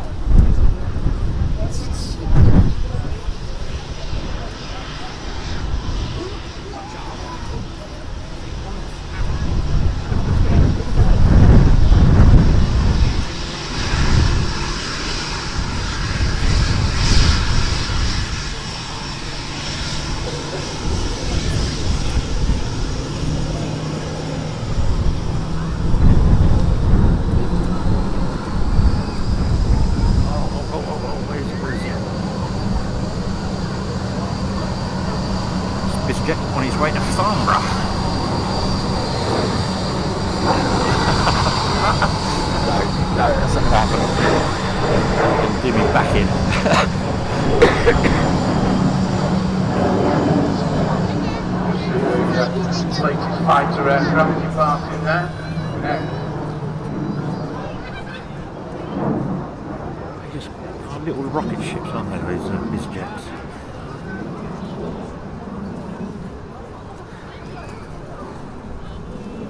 So yeah, the executive jet that just departed there, the citation, came in a little bit earlier from Edinburgh and is now heading down to Farnborough, which is of course just on the outskirts of London.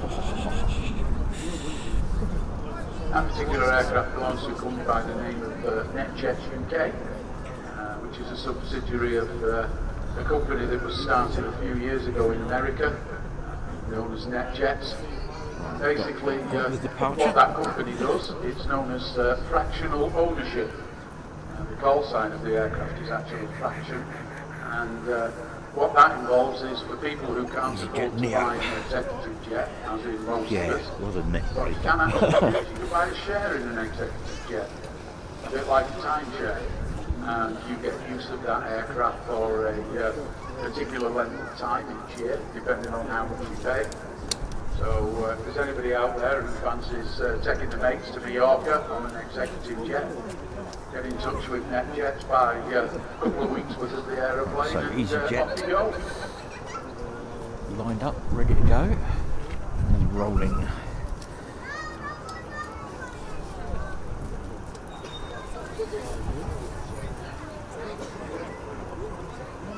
There we go, maybe.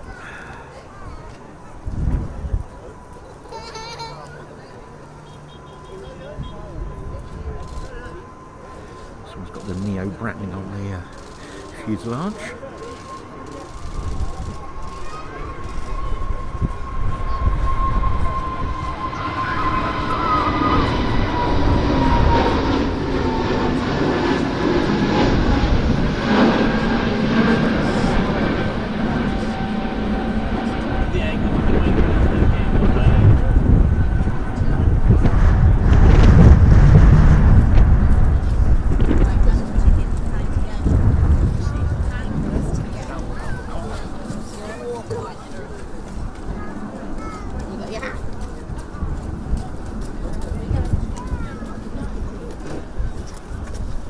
I don't think there's anything else down there at the moment.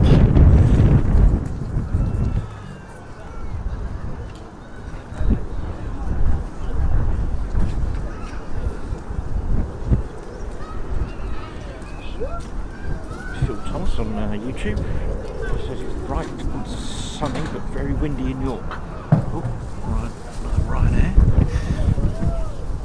The aircraft you can see, Actually, I've got a load of blue sky just behind me, so the cloud is that's on its way breaking up now.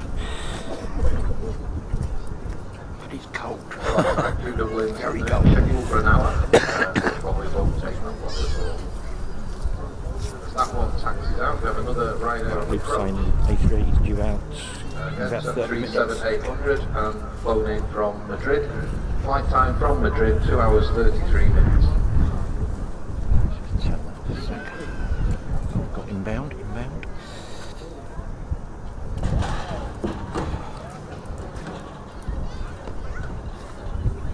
This is one of the things that you will notice during the course of the Saturday and Sunday afternoon at the moment. The vast majority of movements tend to be four airlines in particular, which is EasyJet, Ryanair, TUI and Jet2. And the vast majority of those aircraft are flights that are returning from early morning departures to places like Tenerife, Lanzarote, Fuerteventura, Alicante, Malaga, etc. All of which depart at 6, 7 o'clock this morning and then do the turnaround at the destination and make their way back. So throughout this afternoon we'll see a lot of return flights from European destinations operated by those four airlines in particular.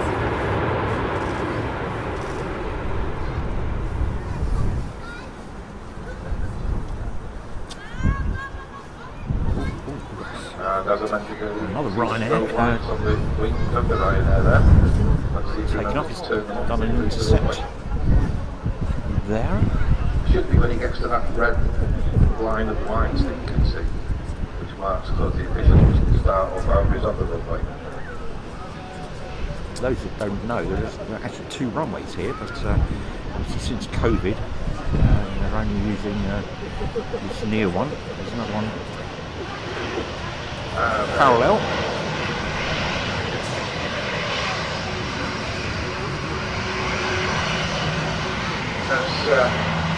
That particular Ryanair taxis in, you can see the company aircraft there once again lined up for an intersection departure.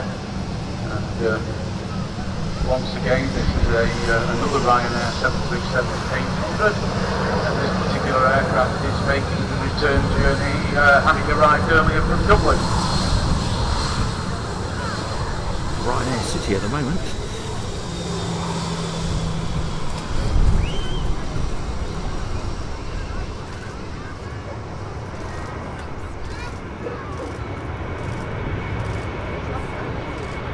Long, I guess, because, you know, right.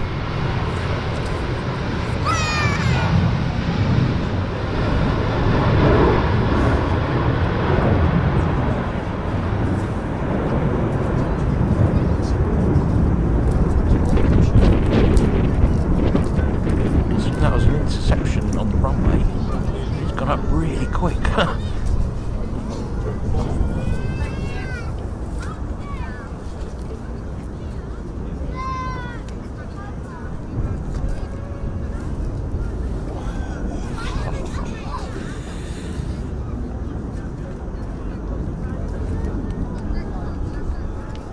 I mentioned earlier on about Aer Lingus having created a subsidiary here in the UK to operate their transatlantic flights.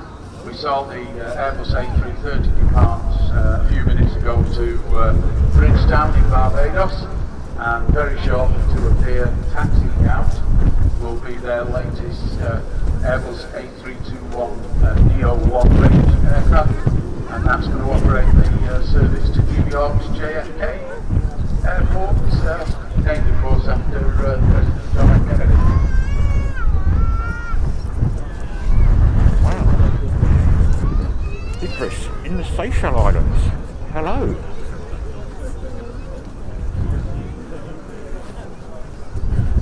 Everybody watching from the Seychelles.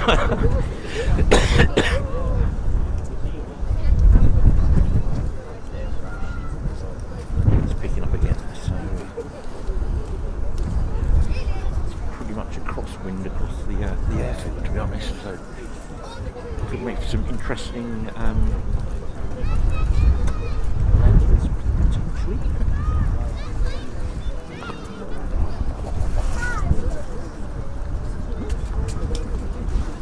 Roll on summer.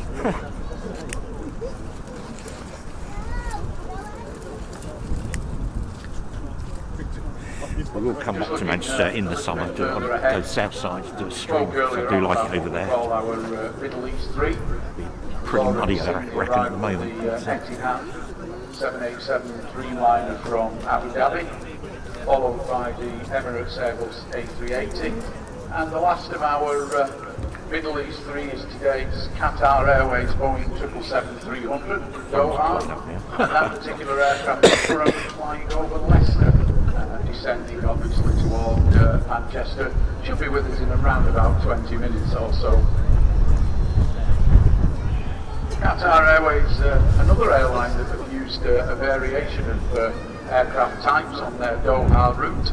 We've seen, in addition to the 777-300, we've seen the Airbus A350, 787-8 and 9 Dreamliners, and on a couple of rarer occasions we've actually seen the 777-200 series.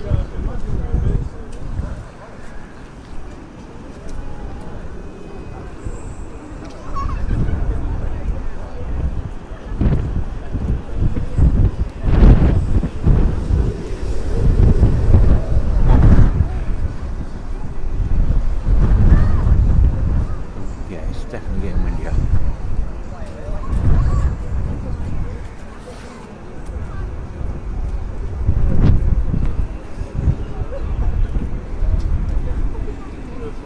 The sun never shining. The sun never shining in England. Yeah.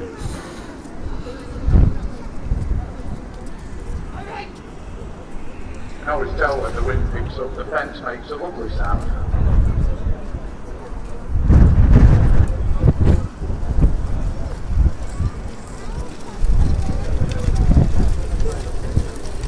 Yeah. This one's Steve and I were just JFK.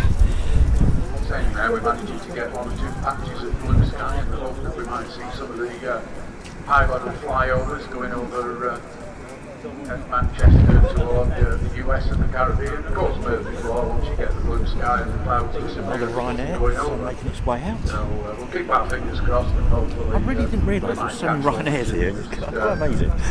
Zooming across from Europe to the US. Right, the sun is actually out. Look, it's sunny. And it's gone in again. So that's all our sunshine allowance used up for the day. Sorry, I've got Oasis playing on my phone. Is that because we're in Manchester?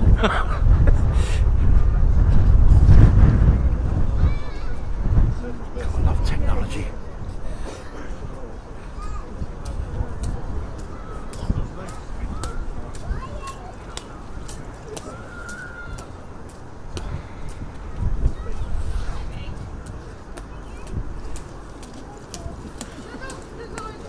I don't want to jinx anything, but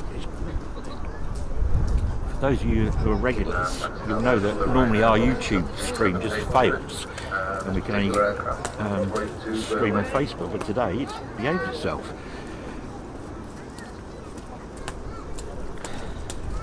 Which is good because we've got loads and loads of people watching. Well, for us anyway. Right, so the Aer Lingus turning on there. This is the one that's off to JFK.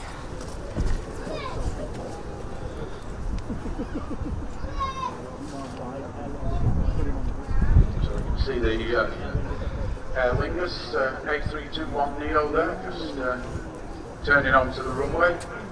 Very shortly to depart to New York's John F. Kennedy Airport. Flight time is around about 7 hours 20 minutes, depending on the weather conditions en route. Something we're seeing quite a lot of now is the increase in the Airbus A321s being used for transatlantic flights.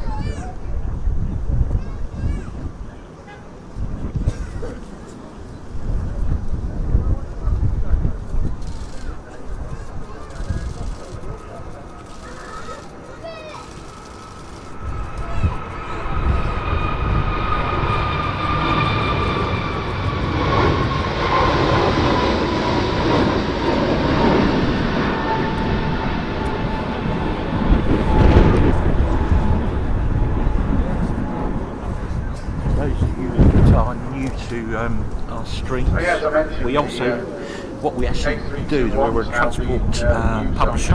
We do a magazine called LHR, which is all about Heathrow. It comes out every 2 months. If you go to our website, visionsinternational.biz, you'll be able to see that. Service by an American airline by the name of JetBlue. Their schedules are increasing. And into Manchester and London Gatwick, we also see the A321s being operated by Canadian company Air Transat, and those services come into Manchester and London Gatwick from Toronto. One of the things I really do love about aviation is you get people from all over the world coming together, common love.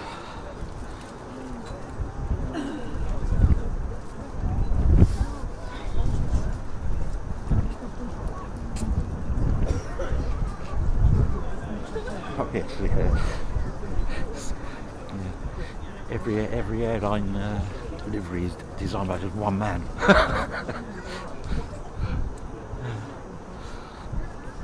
EasyJet coming out as well.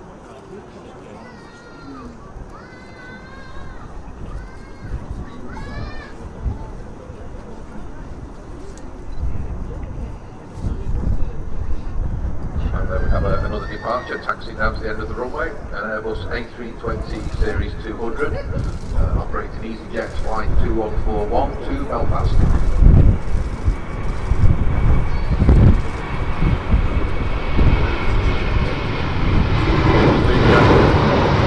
Ryanair 737-800 there, disappears off to Burnley. You see our next arrival there through the grey cloud overhead Stockport. And this particular aircraft is an Airbus A320 of Aer Lingus, operating from Dublin. Having just seen the Airbus A321 depart to JFK, the colour scheme. Where is it? This A320 that's very shortly to arrive is what is now fast becoming Aer Lingus' old colour scheme. So of course, as generally as aircraft going for maintenance, that's when the airline takes the opportunity to repaint them. So they go into the hangar in one Just put colour, the have them website address in the entirely chat on YouTube. God, camera base on there. Set guys. back on there.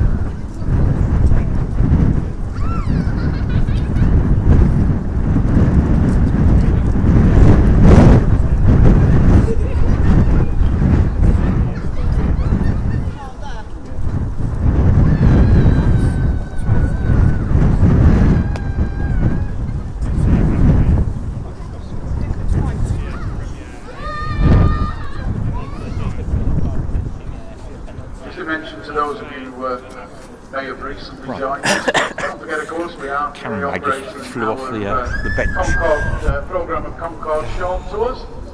Lasts for around about 30 minutes. 10-minute briefing about the history and the use of the aircraft. 20 minutes on Right, board here we to go. have a look Inbound, how inbound. the other half used to fly. Another baby the bus, I think. public transport. Priced at £6 per person, which is an absolute bargain to go on board the flagship Concorde, GBOAC here in its own hangar at Manchester. And speaking of the hangar, don't forget, free of charge entry is today's aviation and memorabilia sale. All things to do with aviation on sale in the hangar, and if nothing else, gives you the opportunity to get out the wind and the rain just for a little while and go and get the bones warmed up inside the hangar. So why not head off and take a look and see what's on offer. Yes, I believe we've actually got this being shown live in the hangar on our iPad, on our stand. Cool, that was a short stop. Yeah, he's not bad.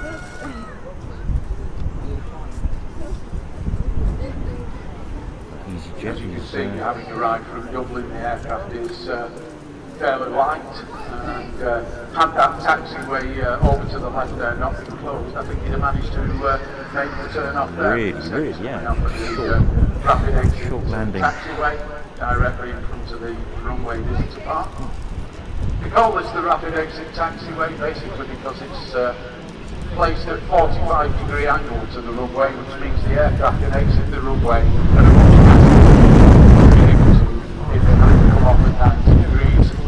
What this means is that Getting during windy busy again. periods, air traffic control are able to keep the flow of aircraft much quicker, and it means that obviously reduces delays, etc., and it gives pilots the opportunity to get airborne as quick as they can. Speaking of which, is no sooner vacated than here goes the EasyJet Airbus A320. EasyJet rolling. Pick him up wherever he is. There he is. This aircraft's headed for Belfast, so again we expect it to be up pretty quickly. Wow. There we go.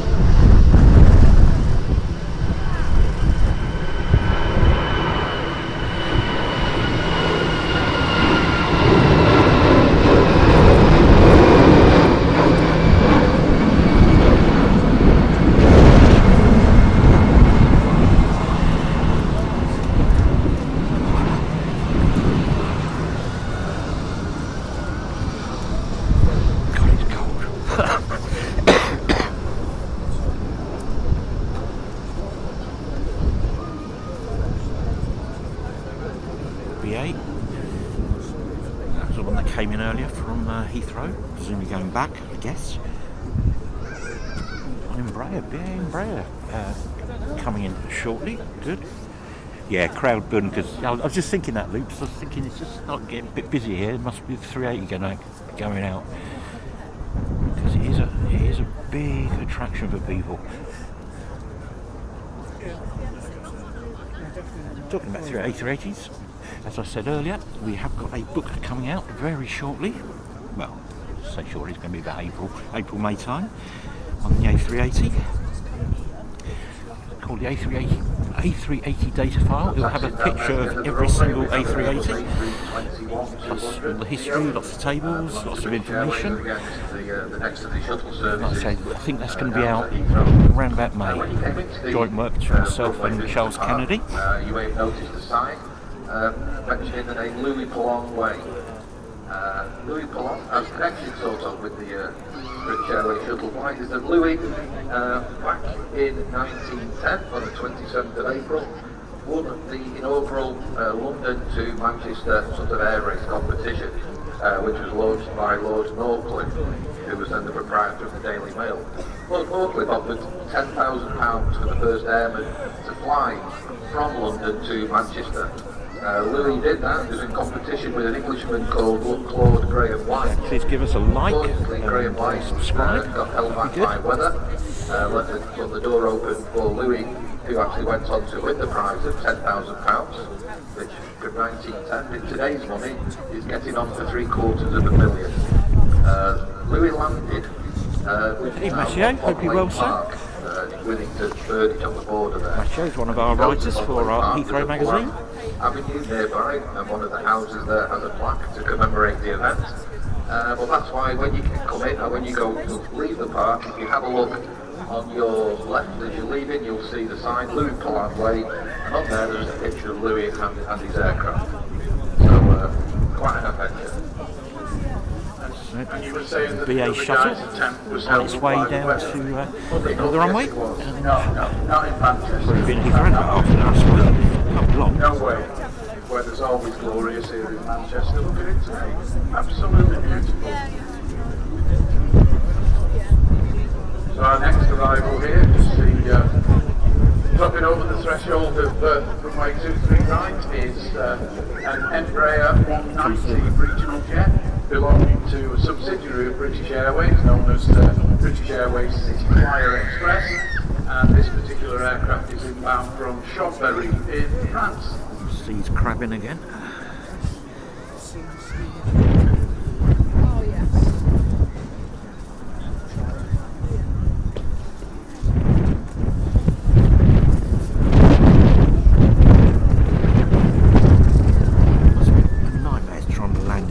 Conditions, because it's just gusty. It's not constant wind, but the gusts are really strong.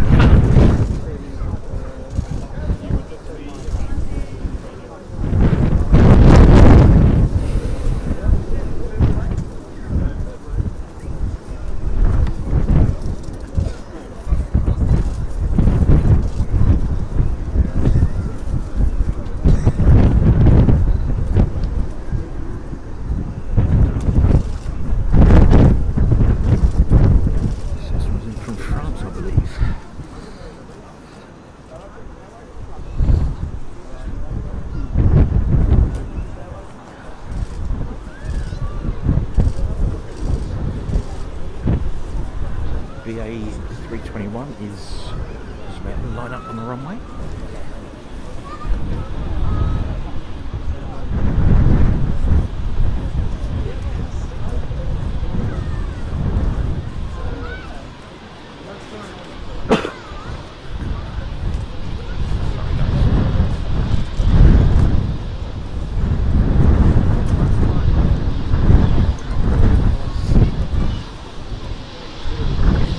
Busy again up here.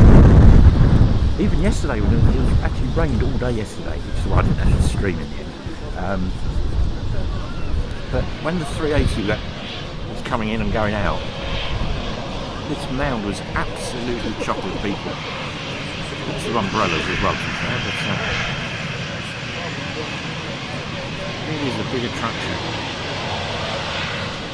That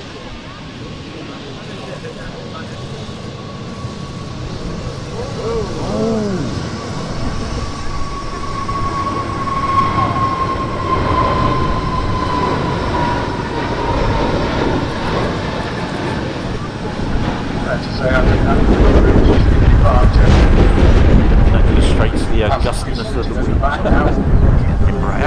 Restrooms. The Embraer of British Airways flight taxis in there. You can just see creeping through the cloud is the last of our Middle East 3 as promised. The Qatar Airways Boeing 700 inbound from Doha. Runway does seem to have dried out quite considerably from earlier, but I don't doubt that when this aircraft touches down and still give us a fairly entertaining spray-filled landing. Trudy, back on Facebook now. Lalu, hello. So we've got Qatar, yeah, I'm just about to see him. Distance there, so let's get ready for him. Appearing around about there, anytime soon.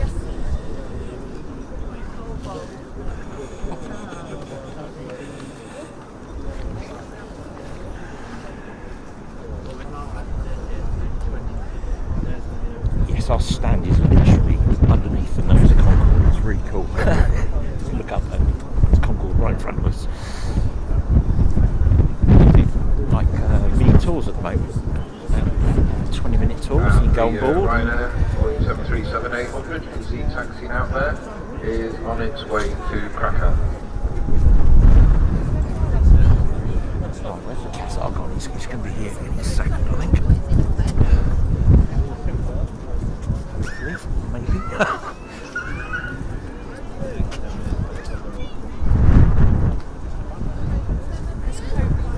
Another Ryanair taxiing out.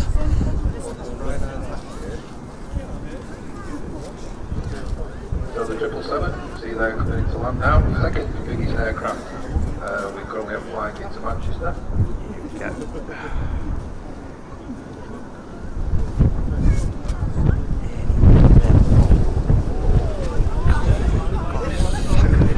Windy, oh my god.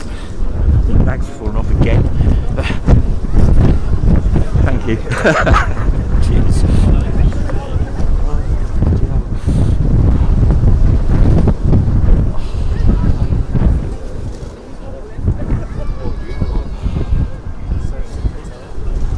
Again, you can see the aircraft coming in slightly sideways to adjust for the wind.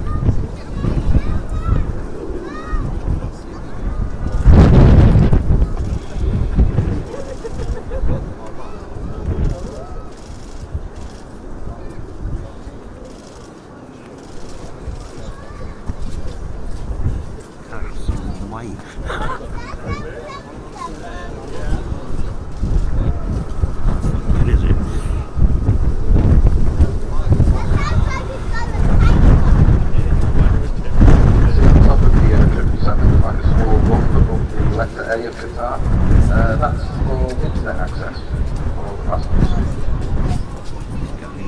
Go full length, I think. Password, I'm just going to log in.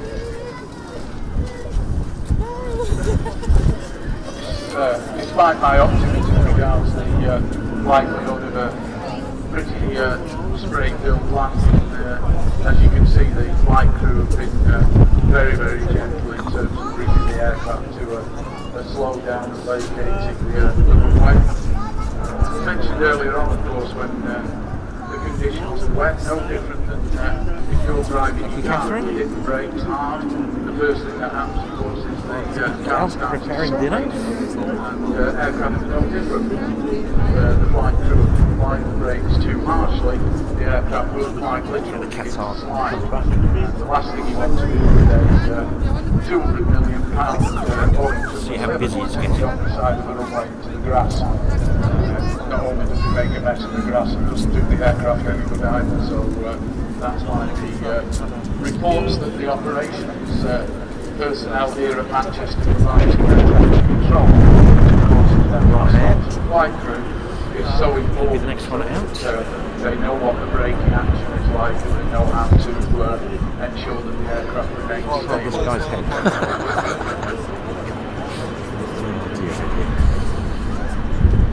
Right, he's rolling.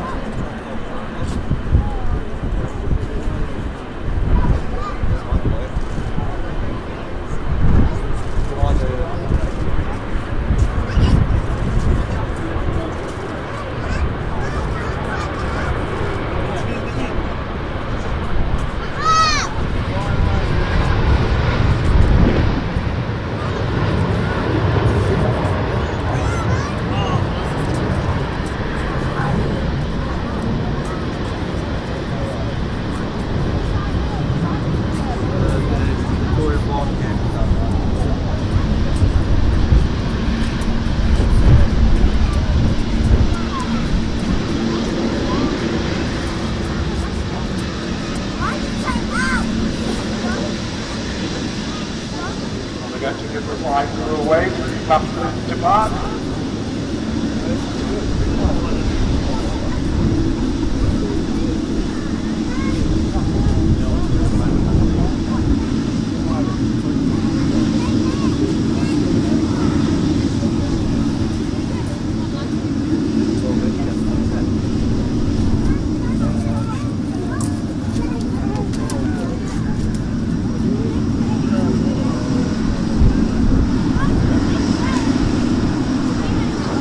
Another inbound.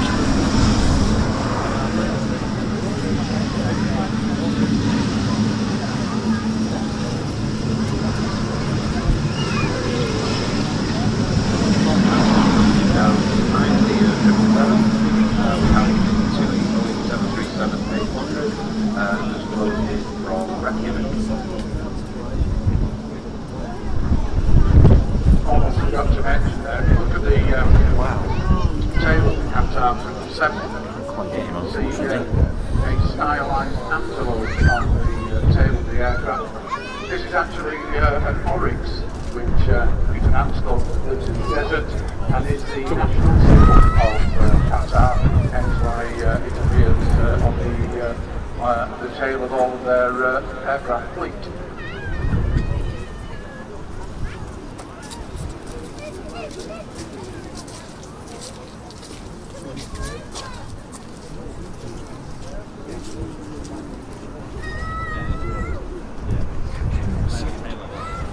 Right. Oh. Where are we?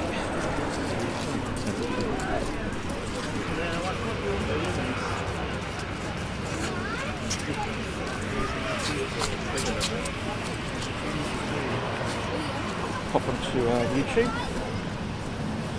King Henry, hello sir. Alison, good afternoon.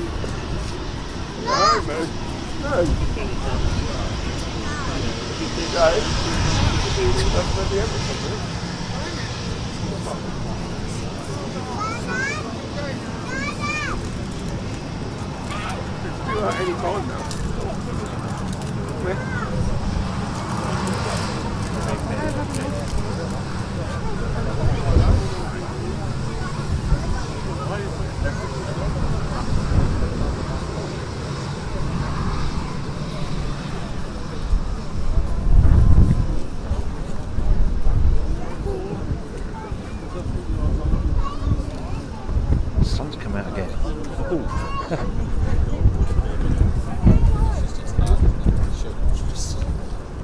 No sign of the 380 at the moment.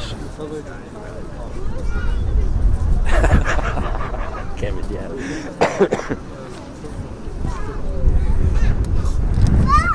Yeah, I didn't get up here early enough really to get the bench up front, unfortunately.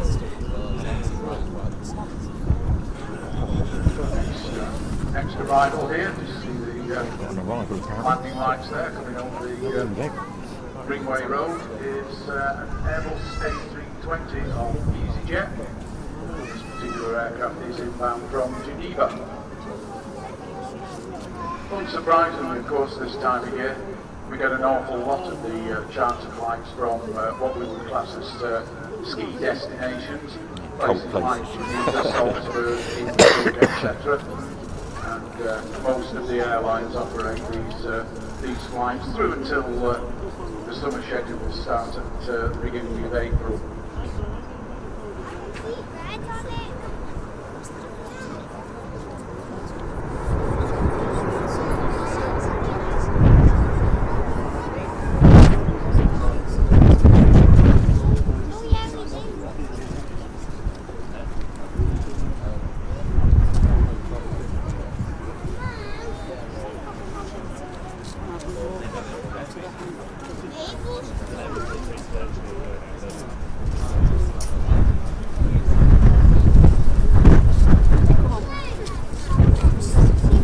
We'll still be able to see something.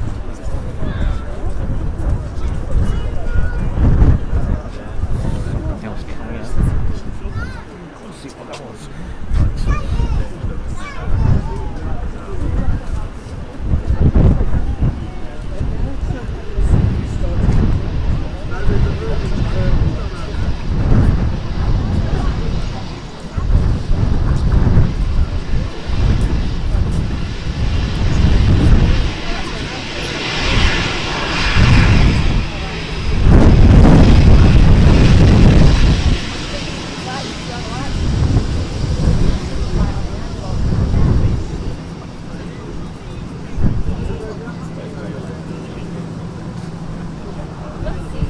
Just taxiing out there, we see Virgin Airbus A330-300, which is on its way Runway to 330 coming out. Virgin sign. That aircraft In the background there. And we've also got something else coming in. Airbus A320 coming in almost sideways there against the wind. And this particular aircraft is inbound from the Italian city of Turin. Home, of course, to Juventus.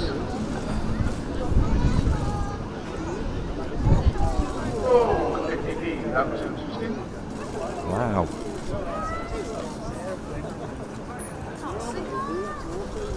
There's a gust of wind there. I don't think I caught that. It's down. Not quite the landing you want if you're not very good at flying. Yeah, there's a little bit rock and roll. These interesting approaches being caused by the fact that although we haven't got the direct crosswind, the wind is actually very slightly across the final approach to the runway, which means, of course, the pilots are having to compensate for the strength of the wind. But then, of course, just before touchdown, they have to line up with the runway, they're on the land sideways, and what that, of course, means then the aircraft becomes slightly unstable just before touchdown. Nothing unusual, the flight crew know exactly what they're doing, more than in control. Of course, for a passenger sat inside the aircraft, it's probably something of an unusual experience.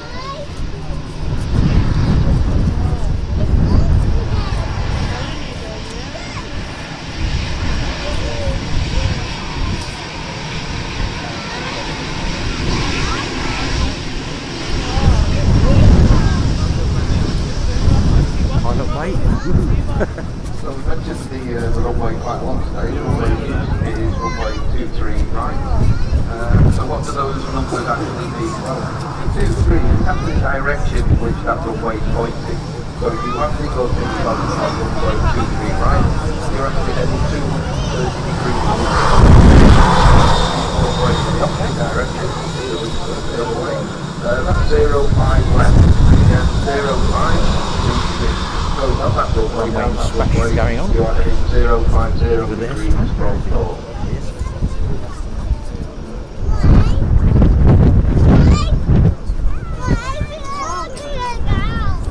Okay, now.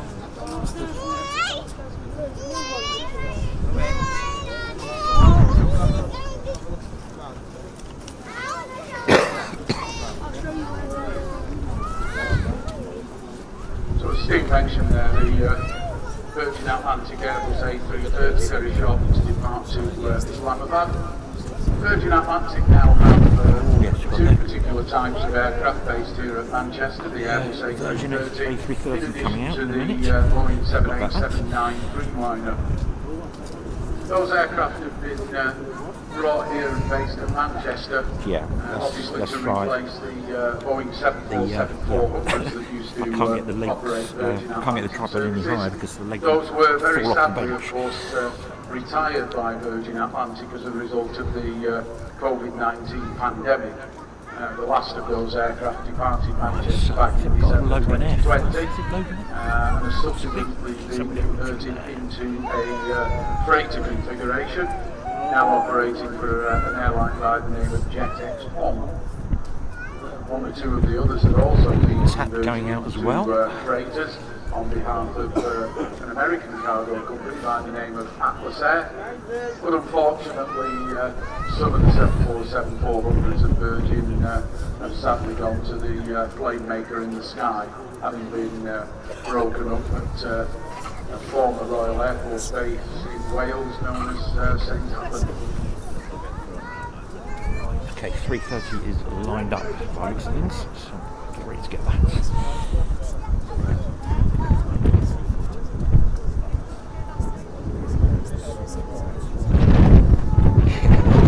It does seem to be there all the time, doesn't it, that car?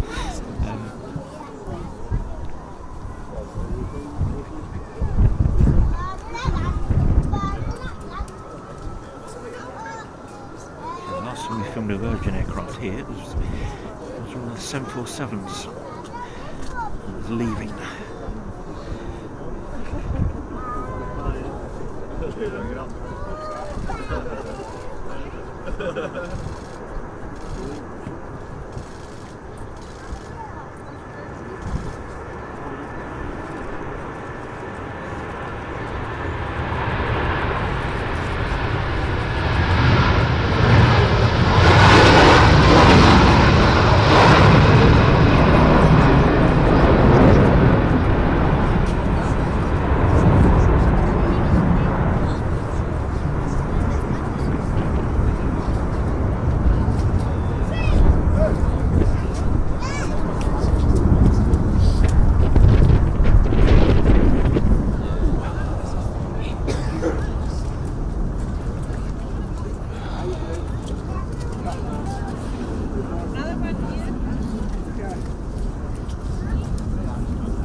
Having mentioned the number of charters that operate out of Manchester at this time of year, just about to touch down, it's a Jet Holidays 737-800. This aircraft is inbound from Grenoble.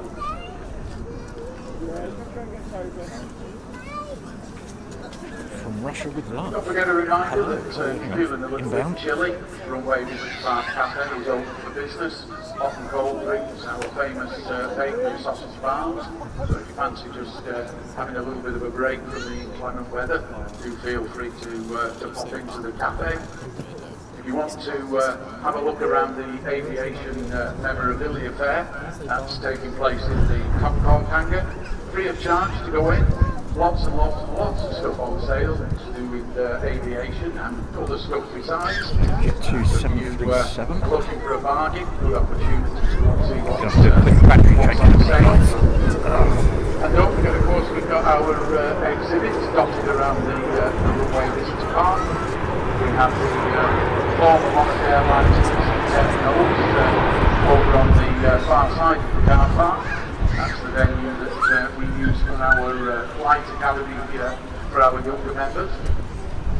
We've also got the former British European Airways Trident on the car park, an aircraft that used Right, to guys, I'm just gonna go- fly its train backwards Just going and to go forwards from Manchester black for a to second, London Heathrow change on the battery, services. find it from the other Next to battery. that is the one-time Royal Air Force Maritime Reconnaissance Nimrod MR2 aircraft. And the good news is our volunteer engineering team are currently working on that aircraft today. They've been doing a massive amount of work. 2 seconds, getting the peeps, aircraft back 2 seconds. into life. And earlier today they were undertaking some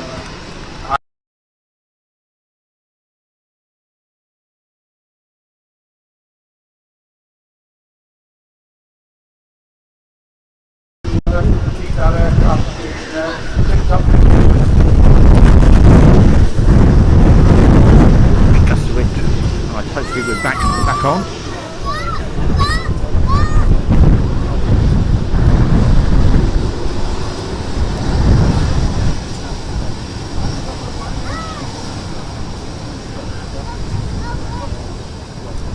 Yeah, we're back. Where's you going? Going on the graphic, thank you. Thank you, children. Shout out.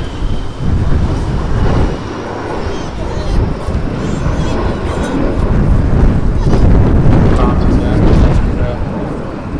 Embraer 141 to Logan Air, Scotland's airline. Got that coming in earlier. Arrived earlier from Aberdeen.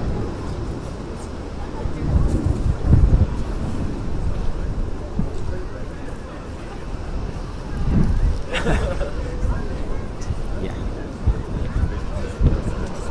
It'd have been quicker if I didn't have to be wearing the gloves.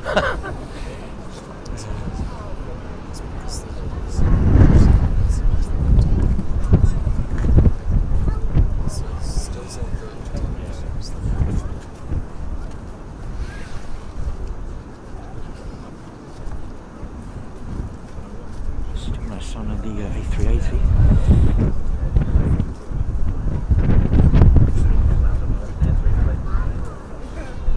Oh, that loud is going out now. It's arrived a little while earlier.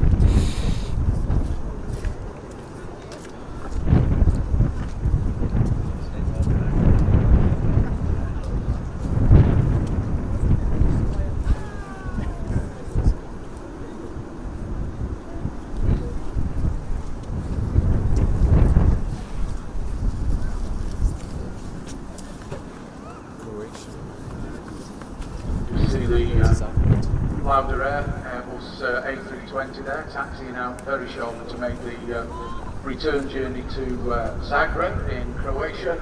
Behind that is the departing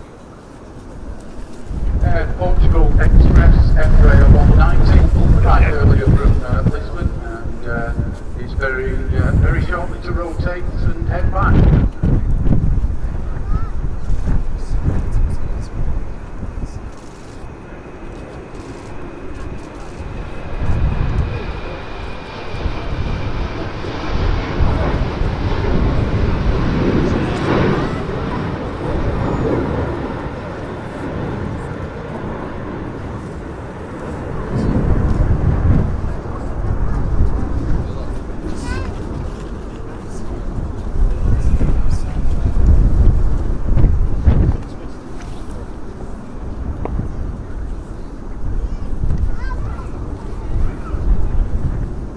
Back to the Logan Air Embraer that departed earlier, wasn't showing on the radars, just pinged up, and that aircraft is doing the second leg of its journey from Aberdeen, passes through Manchester, and is now en route to Newquay in Cornwall.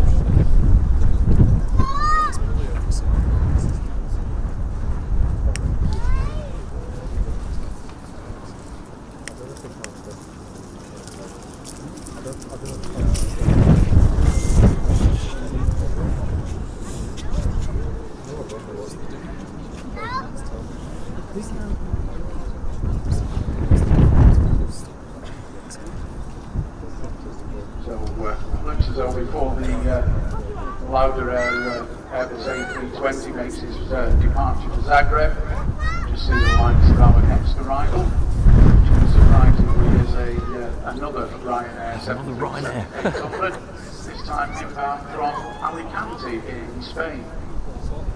The Lauda Airbus A320 actually operates the service to Zagreb on behalf of Ryanair as one of their newer subsidiaries. This particular flight operates at weekends at the moment. Hopefully we'll see an increase in the frequencies of that service during the summer schedules when we yes, and Chris says at weekends they've got a booth, a commentary booth, and one of the Aviation Society guys does basically a running commentary all day. Once again, these are the guys out on the airfield all day, every day, 24/7, 365, looking after all of the systems out on the airport, doing runway inspections, taxiway inspections, looking at the lighting and the instrumentation, making sure there's no bird or wildlife activity, do an absolutely crucial job in terms of maintaining the airport in a fully operational condition. Crosswind there. And in fact, if you were with us earlier on, you would have noticed that we had a number of aircraft that were on approach and had to be placed into holding patterns because we had an aircraft had a bird strike, and it was the operations guys that went out onto the runway and actually removed the debris before clearing the runway for operational use. So that's the kind of work that we get involved with on a daily basis.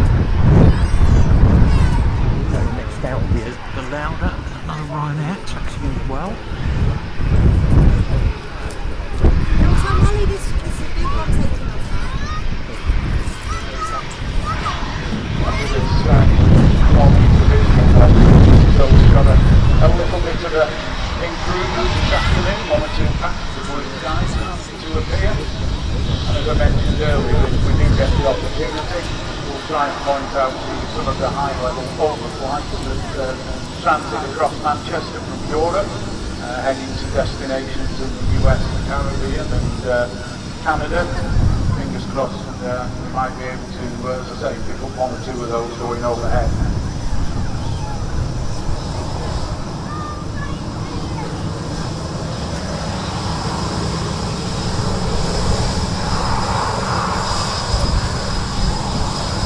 Lauda's on its way out. There we go. Oh, turn early.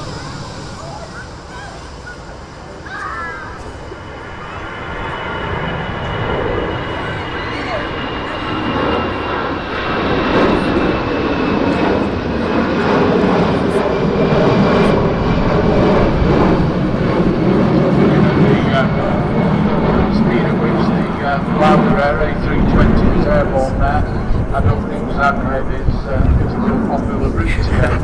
The aircraft is clearly very, very light. Flight time down to Zagreb, 3 hours or so.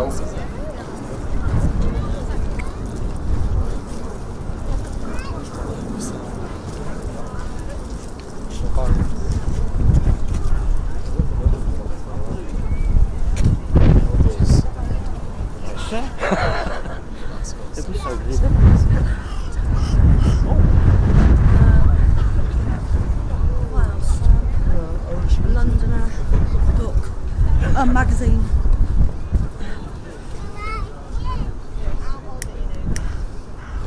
Carlos Aviation. Joined us on YouTube. Generally from around about 1:30, 2 o'clock onwards. Vast majority of arrivals here at Manchester are aircraft returning, having left the airport early this morning, sort of 6, 7 o'clock in the morning, headed out to European destinations and begin the return journeys.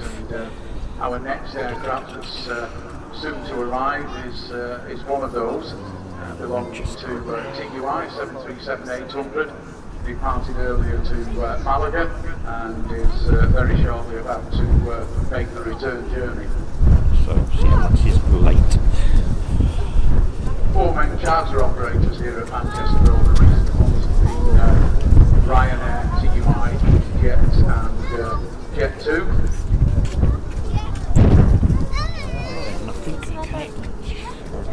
All of whom, of course, have had some very, very interesting times recently with the constant changes to the situation regarding the COVID-19 Got a pandemic. 2E737 Being an airline on executive approach. has been much fun for about the last 2 years, because no sooner have you put plans into place to deliver a service, and all of a sudden the situation changes and you have to revisit it all. So hopefully those situations will improve and we'll start to get back to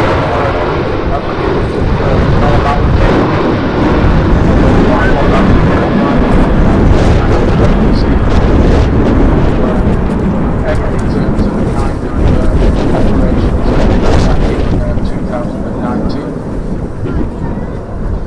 Don't grab the people on the plane, I've never been easy to clear it, it's not too much to bother about, like you wouldn't believe.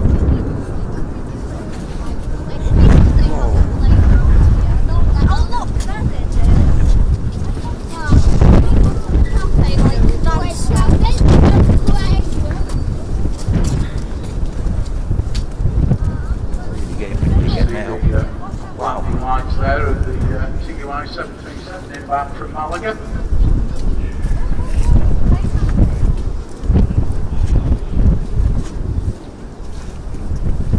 Another arrival.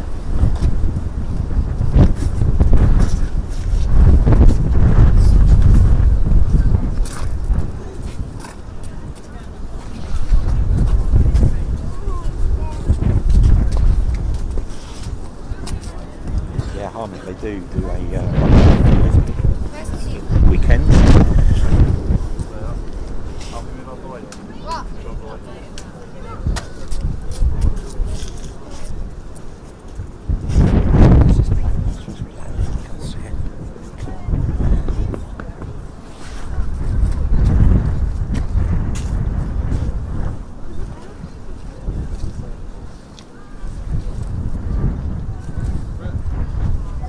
Again, you can see the approaching aircraft there, almost looking to be signed on to the runway. Obviously, the crew there are compensating for the strength of the crosswind that's occurring at the moment. Hence why you're getting a little bit whoops there. We got a little bit of wing wobble. What shame is me on the thing.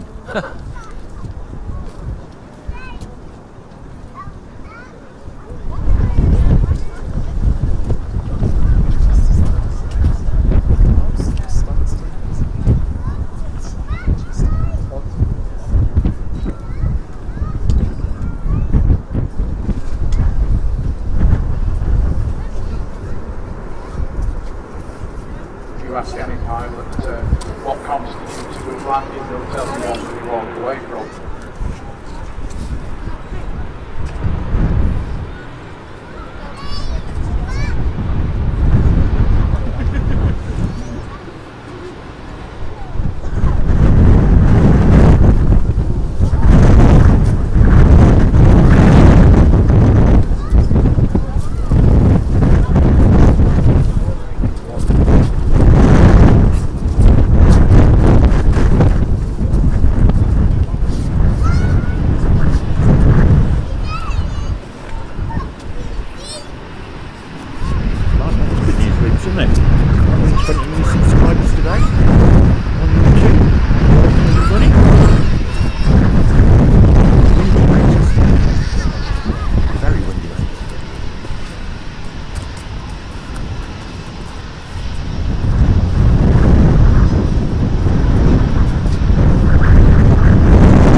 they have a quite unusual feature known as city-tar winglets, and those are fitted to the aircraft to reduce the what's known as the making of vortices by the wingtips.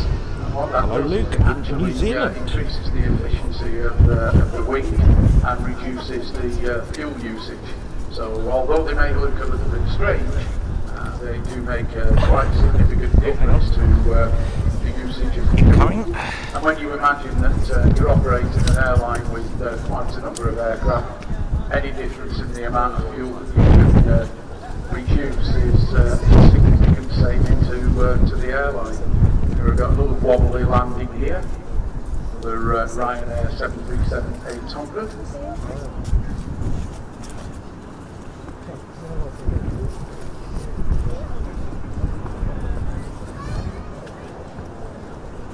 So the Ryanair aircraft just touching down is from Jezo, which is the place that we had to use Google Translate to work out how to pronounce it, because it's really the vowel of that word and you have to know Jezo. Jezo, R-Z-E-S-Z-O-W.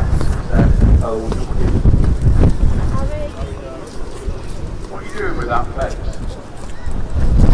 Come on. Hey, you're going to get yourself stuck, aren't you?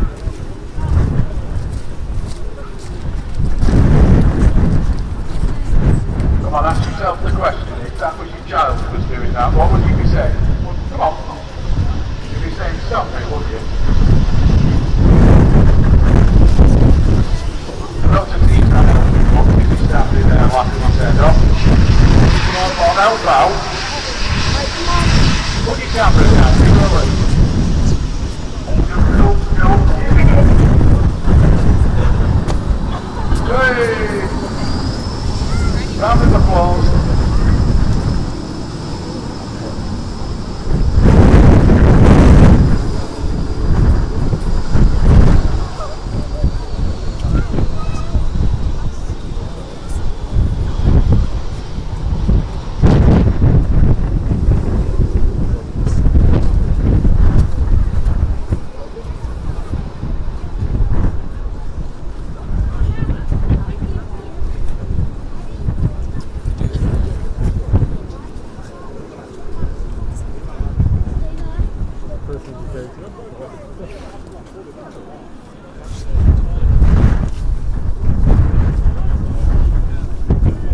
Aviation from Boston. Good morning to you, sir.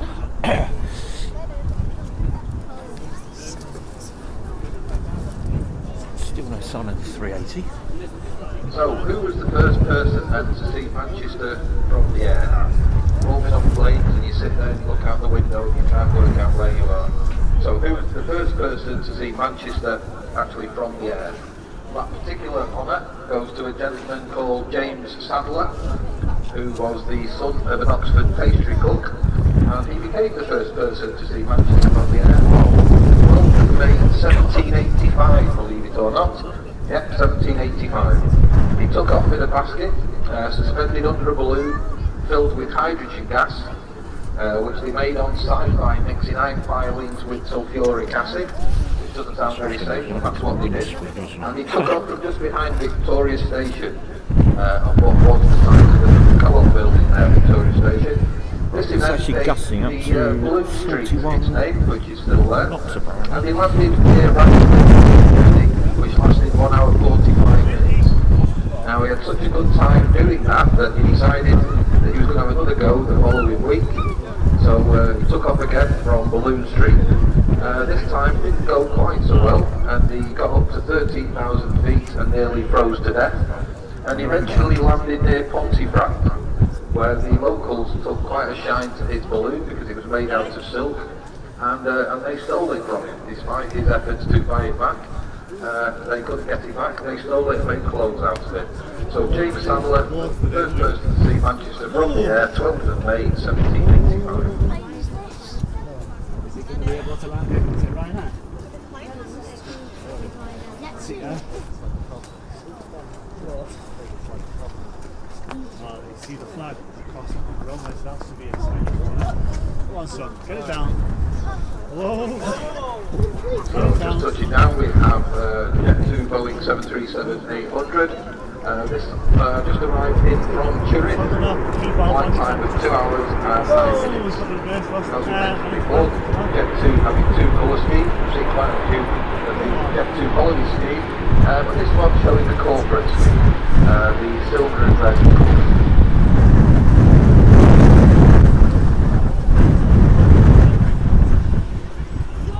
Jet 2 are actually based over at Leeds Bradford Airport. However, their largest operation is out of Manchester.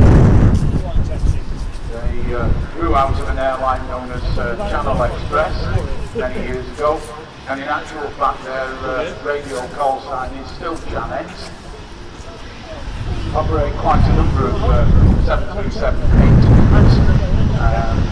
And have just recently started to introduce into the fleet the Airbus A321s, and apparently are so pleased with the performance of the A321 that they've actually placed an order with Airbus for up to 60 brand new A321s at a potential cost of $4.5 million.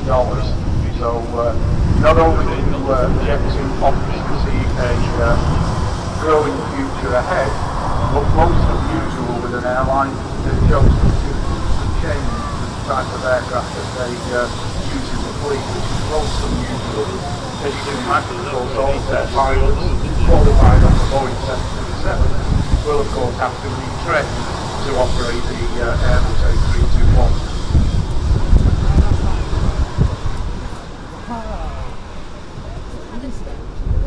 This commentary channel moved around so much, I'm starting to feel a bit queasy now. I'm seasick. There are some quells.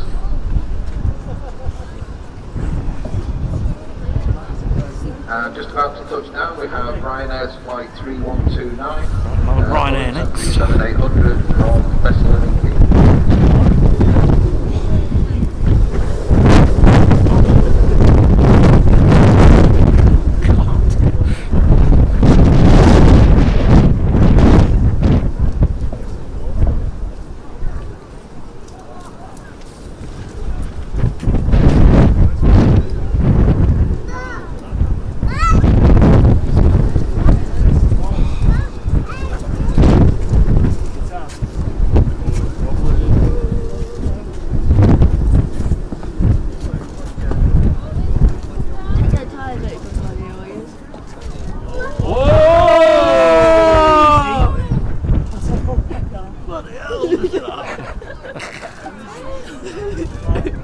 You take that. Rail strike. We don't go started anyway. No.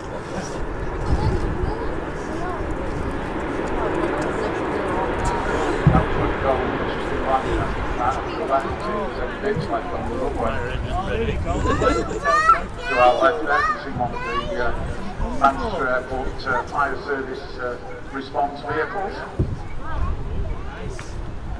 And, all operating on blue lights there, so Something's going on up here, guys. whether there's anything happening, we'll try and keep you up to speed with that, or whether perhaps they're crossing the runway to head over to the satellite fire station over on the south side. Come on, lads. Let's huddle.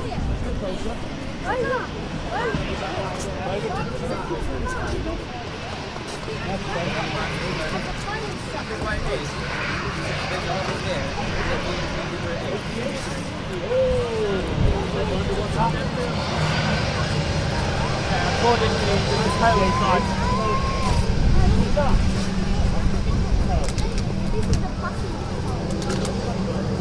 I'm not sure why the fire engines are out.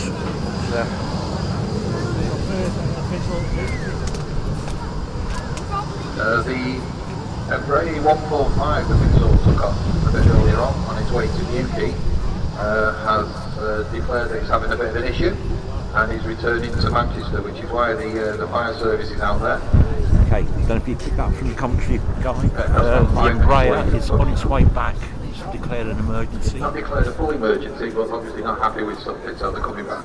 And the A380 is pushing back.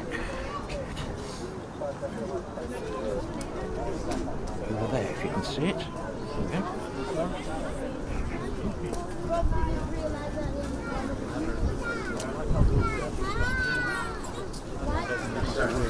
There we go. Let's see what happens with this. On top of the weather conditions, of course, we had the bird strike earlier on, which resulted in a number of aircraft having to be placed into holds while that situation is sorted out. And obviously now we've Let's hope this Embraer gets down nice and safe. the Logan Embraer. These fire engines aren't needed. Service response, which has also resulted in some of the arriving aircraft having to be held off until such time as this particular situation is dealt with. And it's raining again.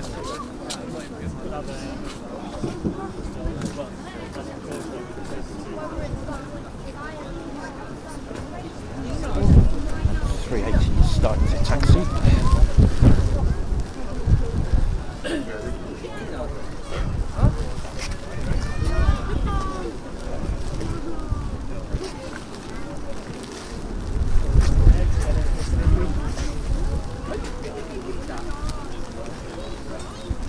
Basically the fire engines are out because an Embraer which left about 20 minutes ago has declared an emergency, so it's on its way back. So probably just precautionary, but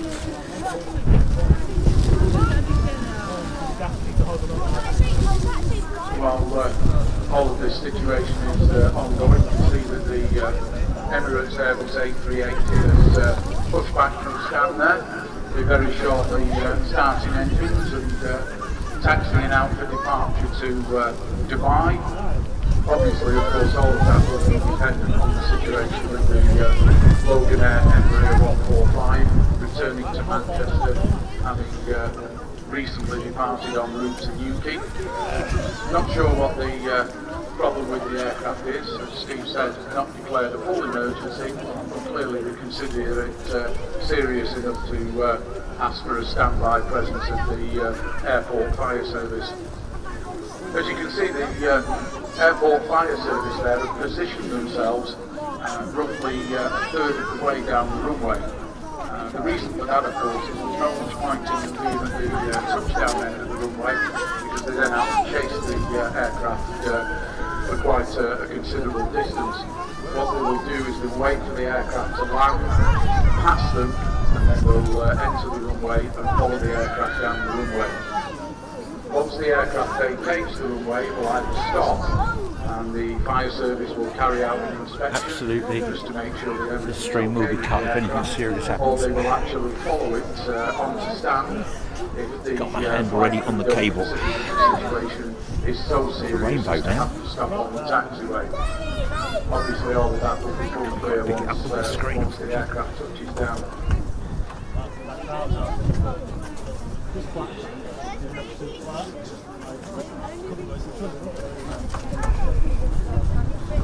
That flows into the bloody room. We'll be in an emergency. The Emirates is holding back. Yeah,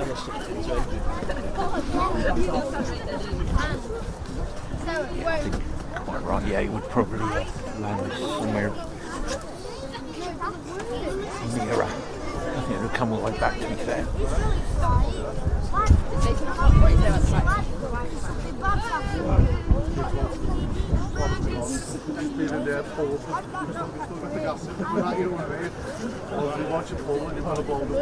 To see the Logan Air flight there, to see the lights going out the blue. It's on approach. Here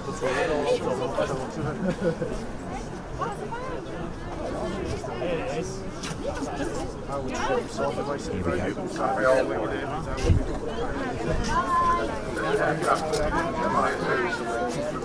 Good job. Right.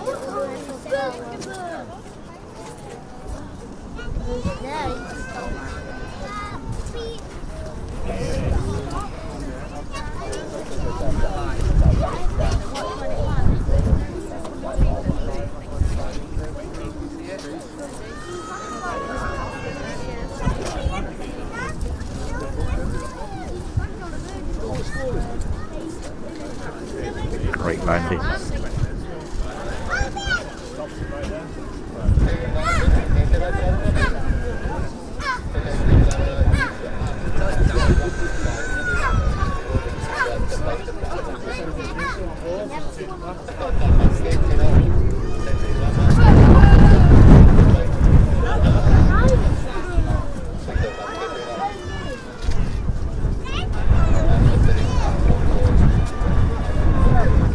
Safely down. No need for the fire engines. It's all good.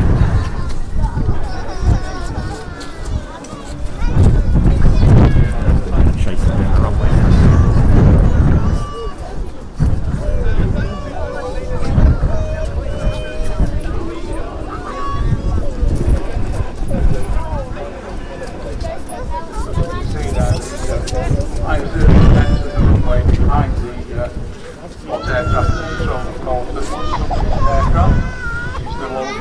See, it's got a bit busy up here now. The flight crew of the Embraer has indicated that they don't feel that there will be fire service assistance and they're happy to satisfy the staff.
Oh wow, just heard that it was an engine failure. It returned on one engine.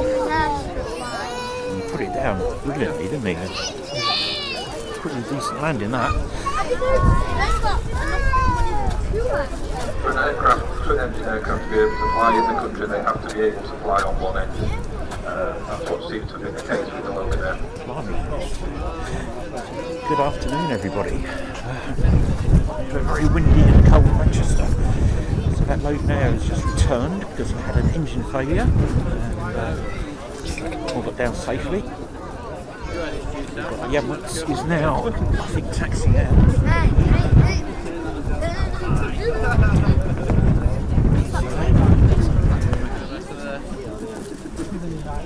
Daddy, a double deck is coming out. Daddy, the double deck is Which is taking why it's off. so busy up here now, because everybody loves to watch the A380.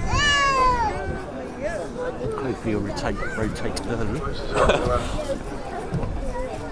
First arrival that we will now have Engine failure. A320 of EasyJet from Alicante. Similar aircraft is placed in a circular hall between Bolton and Rochdale while the emergency situation was ongoing. No, Daddy. Physics is a For Dubai, clearly showing that air traffic control are now happy that the runway is back in operational use and that the situation is effectively what's known as a stand down.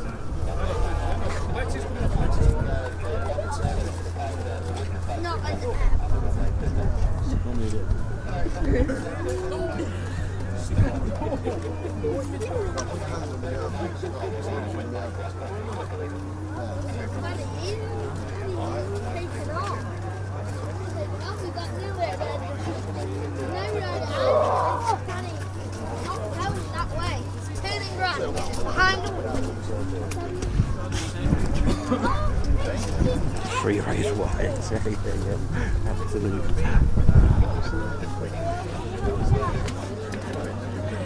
The greatest location, obviously.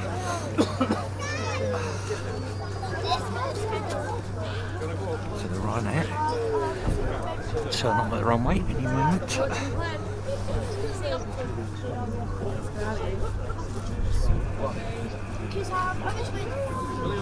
I got two.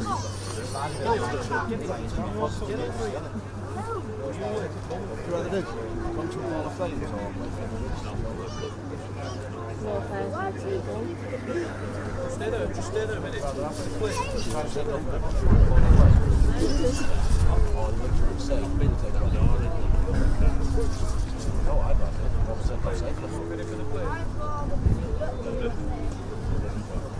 Should be right there, there it is.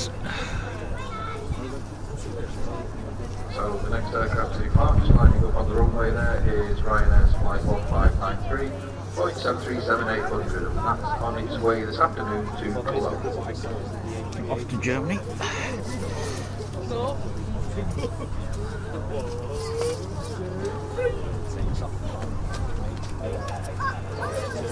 Come on, come on, come on.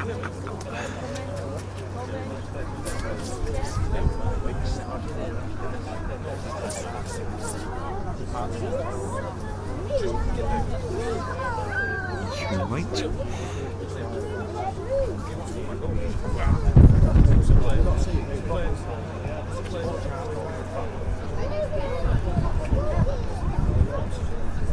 He's coming. Here we go.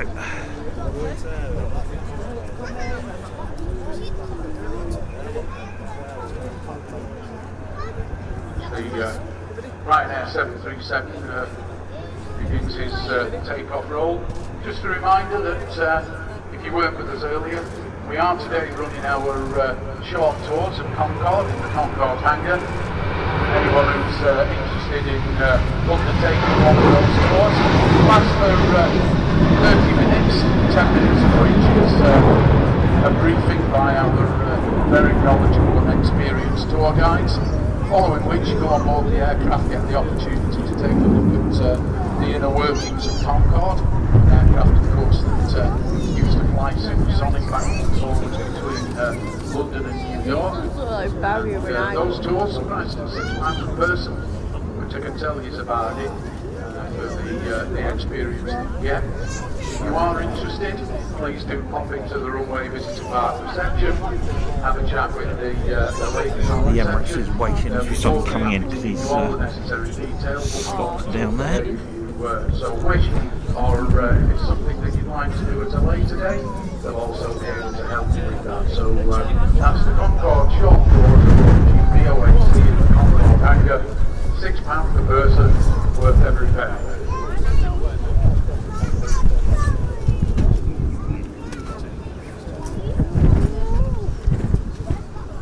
So before the Emirates departures have another arrival, you can see it there appearing on the cloud, an Airbus A320-200, EasyJet's flight 21918 from Alicante.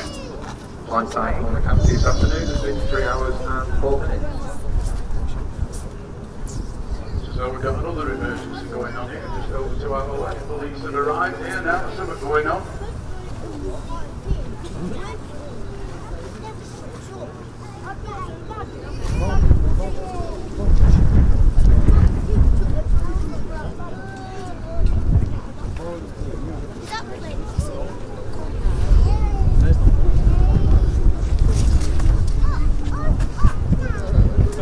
Inbound, first of all, 380 goes out.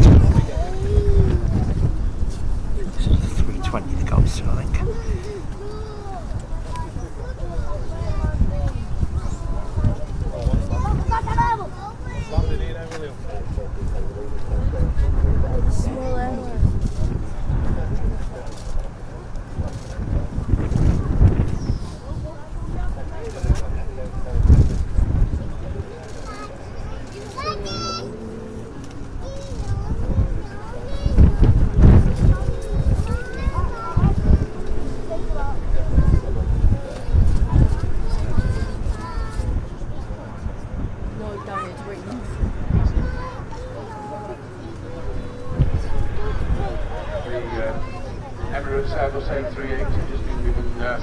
permission to enter the runway, ready for departure back to Dubai. Just a bit of information in terms of the A380 Departure. The aircraft will climb out to around about 2,000 feet, then will make a right turn. That right turn will take the aircraft right the way around along the back of of Manchester Airport. It'll then make another slight right turn, and that will route the aircraft across to the east coast. Usually leave around about the Humber estuary, across the North Sea, making landfall around about Rotterdam in the Netherlands, and then the aircraft will move down across Europe over Germany and Austria, Switzerland, Romania, onwards down across Iraq, and then over the Gulf to arrive in Dubai. Around about 12:30 midnight, early hours of the morning, which may seem a little bit strange, but if you've ever been to Dubai, you'll know that between about midnight and 4 o'clock in the morning is the busiest time at Dubai Airport. And the reason for that is the vast majority of incoming flights, certainly from Europe, all arrive around about that time. And basically that's to connect with one foreign flights that Emirates operate out of Dubai. I think he's lined up now. Places like the Far East and Singapore and China, etc. They do say, in fact, that around about 80% of people who arrive in Dubai never actually set foot in Dubai, and merely passing through the airport to connect with other flights. So that's the Emirates business model, and it works very, very well. So the Emirates there, just lined up on the runway. What will probably be happening now, the pilots will be looking at their weather radar in the nose, scanning the weather, like around the back of the Concorde hangers, a few pockets of weather there. Just keep an eye on things, just check everything's okay, and then take-off speed of the A380, just started its roll there. Take-off speed of the A380, somewhere between 190 to 200 miles an hour. Although on a day like today with a headwind of about 30 miles an hour, of course, you'll find that very, very helpful in terms of take-off. So here we go.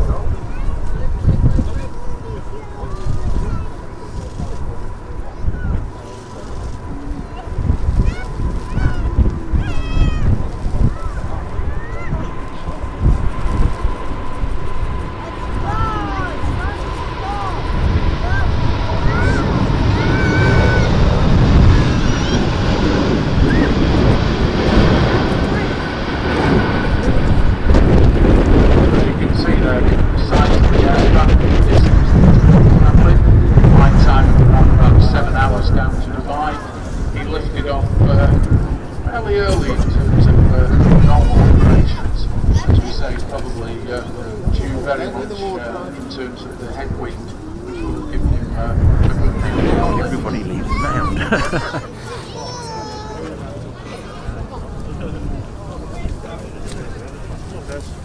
It's like a football match kicking out, look.